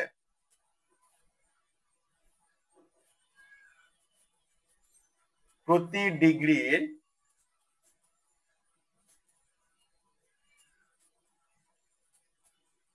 সেলসিয়াসের জন্য 0.6 গুণ করব। বিষয়টা কেমন? খুব ভালো মতো করে জিনিসটা একটু খেয়াল করবা। এটা বুঝতে পারলে প্রতিধ্বনি সংক্রান্ত যতগুলো ম্যাথ আছে আমাদের খুব ইজি হয়ে যাবে। ঠিক আছে? তো আমরা বললাম তাপমাত্রার ক্ষেত্রে প্রতি ডিগ্রি সেলসিয়াসের জন্য 0.6 গুণ করব। এই কথাটা দিয়ে আসলে কোনো সেন্স মেক করে কিনা? নর্মালি এখন করার কথা নাই, কিন্তু আমরা এখন যখন উদাহরণ দেখবো তখন আমরা বুঝতে পারবো। ধরো তোমাদেরকে নর্মাল অবস্থায় যখন 0 ডিগ্রি সেলসিয়াস তাপমাত্রা থাকে তখন শব্দের বেগ থাকে হচ্ছে 330 মিটার পার সেকেন্ড। এখন আমি করেছি কি, আমি 0 ডিগ্রি বাদ দিয়ে এখন আমি তোমাকে তাপমাত্রা বাড়িয়ে দিয়ে দিয়েছি 20 ডিগ্রি সেলসিয়াস তাপমাত্রা। তো যখন 20 ডিগ্রি সেলসিয়াস তাপমাত্রা হবে তখন শব্দের বেগ কত হবে? খুব ভালো মতো করে খেয়াল করো। যত ডিগ্রি বাড়বে প্রতি ডিগ্রির জন্য আমরা তার সাথে 0.6 দিয়ে গুণ করব। কথা বলতে গেছে আমরা কি লিখেছি? প্রতি ডিগ্রির জন্য কি দিয়ে গুণ করবো? 0.6 দিয়ে। বৃদ্ধি পেয়েছে কত? কত? আগে ছিল 0, এখন হয়েছে 20। বৃদ্ধি কত? বৃদ্ধি কিন্তু 20 পেয়েছে। তাহলে আমরা কি করব? 20 দিব, সাথে 0.6 গুণ করে দিব, চলে আসে 12 মিটার পার সেকেন্ড। এখন খেয়াল করো, 0 ডিগ্রিতে শব্দের বেগ কত? 330 মিটার পার সেকেন্ড। 20 ডিগ্রি বাড়ার কারণে, তাপমাত্রা 20 ডিগ্রি বাড়ার কারণে শব্দের বেগ বৃদ্ধি পেয়েছে। কারণ একটু আগে কিন্তু আমরা দেখেছি V proportion to root over T, তার মানে তাপমাত্রা বৃদ্ধি পেলে শব্দের বেগ কি হবে? বৃদ্ধি পাবে। এখানে কিন্তু শব্দের বেগ বৃদ্ধি পেয়েছে। কতটুকু বৃদ্ধি পেয়েছে? 20 ডিগ্রি সেলসিয়াসের কারণে বৃদ্ধি পেয়েছে 12 মিটার পার সেকেন্ড। তাহলে এখন শব্দের বেগ কত? 0 ডিগ্রিতে 320, আর যেহেতু এখন 20 ডিগ্রি তাহলে এখন 320, আর যতটুকু বৃদ্ধি পেয়েছে 12, তাহলে 330 যোগ 12, তাহলে 342 মিটার পার সেকেন্ড। কথা বলতে গেছে? আমরা যখন তাপমাত্রার হিসাব করবো তখন এই জিনিসটা আমরা খুব ভালো মতো করে খেয়াল রাখবো। কথা বলতে গেছে কিনা? এটাকে একটু অন্যভাবে দিতে পারে। যেহেতু 0 ডিগ্রিতে 330 মিটার পার সেকেন্ড এটা আমরা জানি, তোমাকে দেখা যাচ্ছে 0 ডিগ্রি না দিয়ে তোমাকে দিয়ে দিচ্ছে হচ্ছে 30 ডিগ্রি। সাপোজ 30 ডিগ্রি সেলসিয়াস তাপমাত্রা শব্দের বেগ দিয়ে দিয়েছে 352 মিটার পার সেকেন্ড। তারপর তোমাকে দিবে 60 ডিগ্রি সেলসিয়াস তাপমাত্রায় শব্দের বেগের কি ধরনের পরিবর্তন আসবে। এই একই কথা আমরা কি করব, এখান থেকে আগে দেখবো কতটুকু গ্যাপ হয়েছে। গ্যাপ কত? পার্থক্য কত? এখানে 30 ছিল, এখানে হচ্ছে কত? 60, পার্থক্য হচ্ছে কত? 30 ডিগ্রি। প্রতি ডিগ্রির জন্য আমরা কি করি? 0.6 দিয়ে গুণ করি, তাহলে কত হবে? 18 মিটার পার সেকেন্ড। কথা বলতে গেছে? প্রাথমিক অবস্থায় কত ছিল বেগ? 352, বৃদ্ধি পেয়েছে কত? 18, তাহলে কত হবে? 352 যোগ 18, 370 মিটার পার সেকেন্ড। বুঝা গেছে কিনা? এই জিনিসটা আমরা একটু খেয়াল করবো, যে যখন আমরা শব্দের বেগ নিয়ে কাজ করবো তখন হচ্ছে আমরা এই কাজটা করব, যে প্রত্যেক ডিগ্রি বাড়ার জন্য আমরা কি করব? প্রত্যেক ডিগ্রি বাড়ার জন্য আমরা 0.6 দিয়ে গুণ করব। আর যদি কমার জন্য হয় তাহলে কি করব? এই একই কথা 0.6 দিয়ে গুণ করব, তখন এটা যোগ না করে এখানে হচ্ছে বিয়োগ করে দিব। 352 থেকে এটা বিয়োগ করে দিব হচ্ছে 18। নর্মালি কোনো সময় কমাই দেয় না তাপমাত্রা, সবসময় তাপমাত্রা হচ্ছে বাড়িয়ে দেয়, বাট তারপরে আমরা একটু জেনে রাখি। তাহলে এখান থেকে প্রতিধ্বনি নিয়ে আমরা দুইটা কথা বলছি। হ্যাঁ, কি কি কথা বলছি? এক নম্বর কথা হচ্ছে যে দুইটা শব্দের মধ্যে কমপক্ষে 0.1 সেকেন্ড গ্যাপ থাকা লাগবে। আর দুই নম্বর কথা হচ্ছে তাপমাত্রার ক্ষেত্রে প্রতি ডিগ্রি সেলসিয়াসের জন্য 0.6 আমরা কি করব? গুণ করব। তারপর যদি বৃদ্ধি পায় যোগ করে দিব, এরকম করে যদি কমে যায় তাহলে হচ্ছে বিয়োগ করে দিব, এইভাবে। কথা বুঝে গেছেন? আচ্ছা, আর একটা জিনিস আমাদের খুবই গুরুত্বপূর্ণ এখানে, সেটা লাগবে। সেটা হচ্ছে দেখো, শব্দের বেগ নির্দিষ্ট একটা মাধ্যমে কিন্তু সবসময় সমবেগে যায়। শব্দ কি মানে গাড়ির মতো কিনা? গাড়ির মতো তো না যে হঠাৎ করে একটু জোরে গেল, তারপর আসতে গেল, তারপর জোরে গেল, এরকম কিন্তু হয় না। শব্দ যখন একটা নির্দিষ্ট মাধ্যমে, ধরো বায়ু মাধ্যমে তুমি এখন কথা বলছো বা আমি যে কথা বলছি, এই কথার যে শব্দটা যাচ্ছে, এই শব্দ কিন্তু বেগ একই, সব জায়গায় সবসময় একইভাবে যাবে। কথা বলতে গেছে কিনা? সবসময় যখন শব্দ একইভাবে যায় তখন আমরা কি বলে তাকে? সমবেগ। তাহলে শব্দ সমবেগে যায়, সমবেগের ক্ষেত্রে আমরা সূত্র কি জানি? S equal to V T. কথা বলতে গেছে কিনা? একটু খেয়াল করে দেখো, S equal to V. V এর ভ্যালু আমরা কত জানি? 0 ডিগ্রি সেলসিয়াস তাপমাত্রায় 330 মিটার পার সেকেন্ড, 330। আর টি এর ভ্যালু কত জানি? মিনিমাম কতটুকু সময় আমার লাগবে একটা শব্দের পর আরেকটা শব্দ শুনতে? 0.1 গুণ করলে কত আসে দেখো তো? 33 মিটার। অর্থাৎ এস ইকুয়াল টু কত? 33 মিটার। 33 মিটার অর্থ হচ্ছে এই জায়গায় আমি ব্যক্তি দাঁড়িয়ে আছে, এই জায়গায় দাঁড়িয়ে আছে একটা ওয়াল বা পাহাড় দাঁড়িয়ে আছে। ধরো আমি এখান থেকে শব্দ করলে শব্দটা যাবে, দেন আবার ফেরত আসবে, এই ফেরত আসাটাই তো প্রতিধ্বনি। এই যাওয়া এবং ফেরত আসা এই দূরত্বটা হতে হবে মিনিমাম 33 মিটার, যদি সেটা 0 ডিগ্রি সেলসিয়াস তাপমাত্রায় থাকে। তাহলে যদি মিনিমাম 33 মিটার না হয় তাহলে আমরা প্রতিধ্বনি শুনতে পাবো না। ধরো 32.5 মিটার হয়েছে, তাও আমরা শুনতে পাবো না। কিন্তু 33 এর বেশি হলে পরে আমরা শুনতে পাবো, কারণ আমরা বলছি মিনিমাম 33 মিটার লাগবে। কথা বলতে গেছি কিনা? তাপমাত্রা বৃদ্ধি পেলে কিন্তু এটা কিন্তু আরো বেশি হবে। কথা বুঝতে পেরেছেন? আচ্ছা, তাহলে খেয়াল করে দেখো, আমরা প্রতিধ্বনি কি শুধুমাত্র গেলে হবে? যেতে হবে, আবার ব্যাক করতে হবে। তাহলে এই এস বলতে কি শুধু এস, নাকি এস বলতে হচ্ছে 2s? একবার যাচ্ছে একবার আসছে। আমরা এখানে কি লিখবো? আমরা লিখবো 2s ইকুয়াল টু হচ্ছে আসলে 33 মিটার। কথা বলতে গেছে? তাহলে এস ইকুয়াল টু কত? এস ইকুয়াল টু হচ্ছে 33/2, তার মানে 16.5 মিটার। এটা খুব ভালো মতো করে বুঝো। তার মানে হচ্ছে এটা যদি আমি একজন ব্যক্তি দাঁড়িয়ে থাকি, এটা যদি আমার প্রাচীর হয়, মিনিমাম আমার থেকে আমার এই প্রাচীরের দূরত্ব হতে হবে হচ্ছে 16.5। কেন? কারণ এটা যাবে 16.5, এটা ব্যাক আসবে 16.5, সব মিলিয়ে হয়ে যাবে কত? 33 মিটার। কখন দরকার পড়বে? যখন এটা 0°C তাপমাত্রা থাকবে তখন। এটা বুঝতে পেরেছি আশা করি। যদি না বুঝে থাকি জিনিসটাকে আরেকটু পিছাও, আবার পিছিয়ে আবার অন করে দেখো তুমি কি বললাম বিষয়গুলো। কথা বুঝে গেছে কিনা? তো এখন আমরা এইটার একটা সলভ করবো, যে আমরা দেখি প্রতিধ্বনি সংক্রান্ত আসলে কি কি প্রবলেম আসতে পারে। খুব ভালোভাবে মনোযোগ দিয়ে দেখো। এখানে কি বলছে? এখানে একটা চিত্র দিয়ে দিয়েছে, দিয়ে বলছে পি বিন্দু থেকে একটি শব্দ উৎপন্ন করা হয় যার বেগ হচ্ছে 350 মিটার পার সেকেন্ড। পি বিন্দু কোনটা? এটা। পি বিন্দু হচ্ছে এটা। এখান থেকে একটা শব্দ করা হয়েছে যার বেগ কত? ভি ইকুয়াল আমরা কত পেয়েছি? এখানে আমরা লিখি ভি ইকুয়াল আমরা পেয়েছি 350 মিটার পার সেকেন্ড। আর কিউ, পি থেকে কিউ এর দূরত্ব কত? 17 মিটার। তার মানে এখান থেকে এই পর্যন্ত দূরত্ব কত? 17 মিটার। তার মানে এস ইকুয়াল আসলে 17 মিটার। বলছে 0°C তাপমাত্রায় প্রতিধ্বনি শোনা যাবে কিনা। খুব ভালো মতো করে বুঝছো। যদি পরীক্ষায় টি দেওয়া থাকে তাহলে তুমি এস বের করবা, যদি পরীক্ষায় এস দেওয়া থাকে তাহলে তুমি টি বের করবা। যখন তুমি টি বের করবা তখন দেখবা অ্যান্সার 0.1 এর থেকে বেশি বা সমান আসছে কিনা। যদি 0.1 এর সমান বা তার থেকে বেশি আসে তাহলে তুমি প্রতিধ্বনি শুনতে পাবা, যদি তার থেকে কম আসে তাহলে তুমি শুনতে পাবা না। আর যদি টি দেওয়া থাকে তুমি দেখবা এস কত আসছে। ওই এস যদি হচ্ছে 16.5 নর্মাল অবস্থায় 0°C এর ক্ষেত্রে, যদি 16.5 এর থেকে বড় বা 16.5 এর সমান আসে তাহলে তুমি শুনতে পাবা, এর থেকে কম আসলে শুনতে পাবা না। তো এইটা একটু মাথায় রাখলে ক্লিয়ার হয়ে যাবে ম্যাথ। কি বললাম? যদি টি দেওয়া থাকে তাহলে এস বের করবা, যদি এস দেওয়া থাকে তাহলে কি বের করবা? তাহলে হচ্ছে টি বের করবা। ঠিক আছে?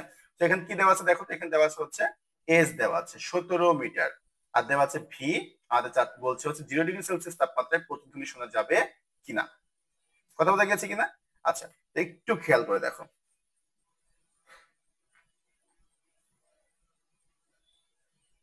আমরা সূত্র কি জানি? আমরা সূত্র জানি 2s ইকুয়াল টু হচ্ছে ভিটি। আমরা কি বের করবো এখান থেকে? আমরা এস বের করব। আমরা এখান থেকে হচ্ছে টি বের করবো। টি বের করতে গেলে কি লাগে? টি ইকুয়াল টু হচ্ছে 2s বাই ভি। কথা বোঝা গেছে কিনা? দেখো আমরা একটু খেয়াল করে দেখি। 2s মানে 2, এস কত? এস হচ্ছে 17, ভি কত? ভি দেওয়া আছে হচ্ছে 350। কত হয় দেখো তো, উপরে হচ্ছে 34, নিচে হচ্ছে 350।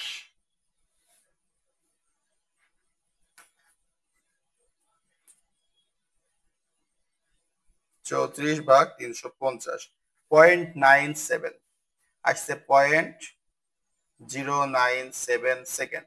এটা কি একের থেকে বড় না ছোট? একের থেকে 0.1 থেকে বড় না ছোট? 0.1 থেকে ছোট। তাহলে আমরা এখানে সামারি কি বলতে পারি? আমরা সামারি বলতে পারি হচ্ছে শোনা যাবে না। কখন শোনা যেত? যদি এটার অ্যান্সার 0.1 আসতো বা তার থেকে বেশি আসতো। অতএব শোনা যাবে না। কথা কি বুঝতে পেরেছি না বুঝি নাই? আশা করি বুঝতে পেরেছি। তাহলে আমরা দেখলাম যে এখানে প্রতিধ্বনি শোনা যাবে না। কেন শোনা যাবে না? কারণ অ্যান্সার এসেছে হচ্ছে 0.1 এর থেকে ছোট। কথা বুঝে গেছে? তারপরে কি বলছে? তারপরে বলছে যদি ওই স্থানের বায়ুর তাপমাত্রা 50 ডিগ্রি বৃদ্ধি পায় তাহলে প্রতিধ্বনি শোনা যাবে কি। এখন তোমরা কি করবা? এখন যেটা করবা সেটা হচ্ছে 50 ডিগ্রি বৃদ্ধি করেছে। এখন ঘ নাম্বার আসো, আমি দুটাই করিয়ে দিচ্ছি। ঘ নাম্বারে বলেছে 50 ডিগ্রি বৃদ্ধি করেছে, তাহলে 50 ডিগ্রি বৃদ্ধির জন্য শব্দের বেগ কতটুকু বৃদ্ধি পাবে? 50 গুণ, বলেছিলাম প্রত্যেক ডিগ্রির জন্য কতটুকু করে বৃদ্ধি পায়? 0.6 গুণ করে। তো 0.6 গুণ করে দাও, কত আসে? 30 মিটার পার সেকেন্ড। আর প্রাথমিক অবস্থা শব্দের বেগ কত দেওয়া আছে দেখো, ওখানে 350 দেওয়া আছে সম্ভবত, 350 দেওয়া আছে। তাহলে 350 হচ্ছে প্রাথমিক অবস্থা ছিল, আর তাপমাত্রা 50 ডিগ্রি বৃদ্ধি করার জন্য এখন পেয়েছে কত বৃদ্ধি? 30 বৃদ্ধি পেয়েছে। তাহলে 350 যোগ 30, তাহলে কত আসে? 380 মিটার পার সেকেন্ড। কথা বুঝতে পেরেছি কিনা? তো একদম আগের মতো আমরা ম্যাথটা আবার করি। তাহলে আমরা কি করব? 2s ইকুয়াল টু কি? ভিটি। আমরা কি বের করব? টি বের করব। টি মানে হচ্ছে 2s বাই ভি। 2 তো 2, s কত দেওয়া ছিল? 17, ভি কত পেয়েছি আমরা এখন? 380। এখন একটু ক্যালকুলেশন করে দেখো।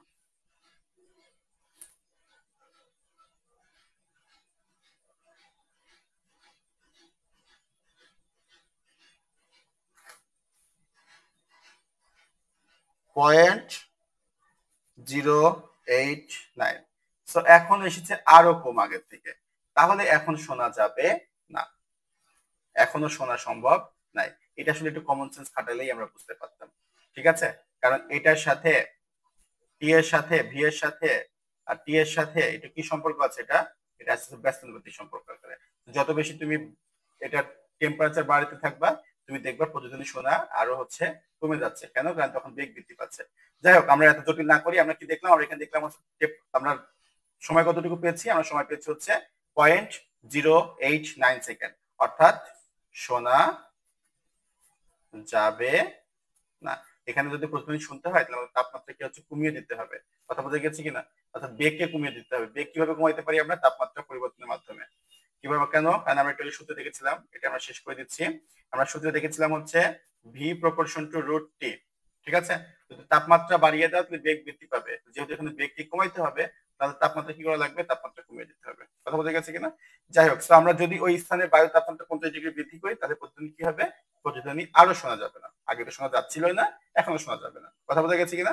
তো এই হচ্ছে মোটামুটি আমাদের এই অধ্যায়ে যতগুলো টপিক ছিল, প্রত্যেকটা টপিকের আমরা এখানে প্রত্যেকটা টপিক একটা একটা করে হচ্ছে আমরা কনসেপ্ট ক্লিয়ার করেছি আশা করি। যদি কোনো সমস্যা থাকে তোমরা নিচে জানাইতে পারো, সমস্যার সমাধান করতে চেষ্টা করব। আর যদি কোনো জিনিস না বুঝে থাকো, রিকোয়েস্ট থাকবে যে তোমরা এটাকে আবার প্রথম থেকে দেখো, বা যেই টপিকটা বুঝছো না সেই টপিকটা আবার রিপিট করো। কথা বলতে গেছি কিনা? এইটার উপরে আরেকটা ভিডিও দিব, সেটা হচ্ছে পরবর্তী ক্লাসে, সেটা হচ্ছে সিকিউ এর উপরে। তো এইটুকু পড়লে পরে এই এসএসসির জন্য, শব্দ এবং তরঙ্গের জন্য এর বাইরে আসলে কিছু লাগবে না। কথা বলতে গেছে? প্রত্যেকটা টপিক একদম ধীরে ধীরে করানো হয়েছে। খাতা কলম নিয়ে নোটটা করে ফেলো, করে ফেলে পরবর্তী ক্লাসে যখন সিকিউ সলভ করবো তখন সিকিউ গুলো সলভ করে ফেলবা, দেখবা একদম এই অধ্যায়ের উপর তুমি বস হয়ে গেছো। ততদিন পর্যন্ত তোমাদের কাছ থেকে বিদায় নিচ্ছি। আসসালামু আলাইকুম।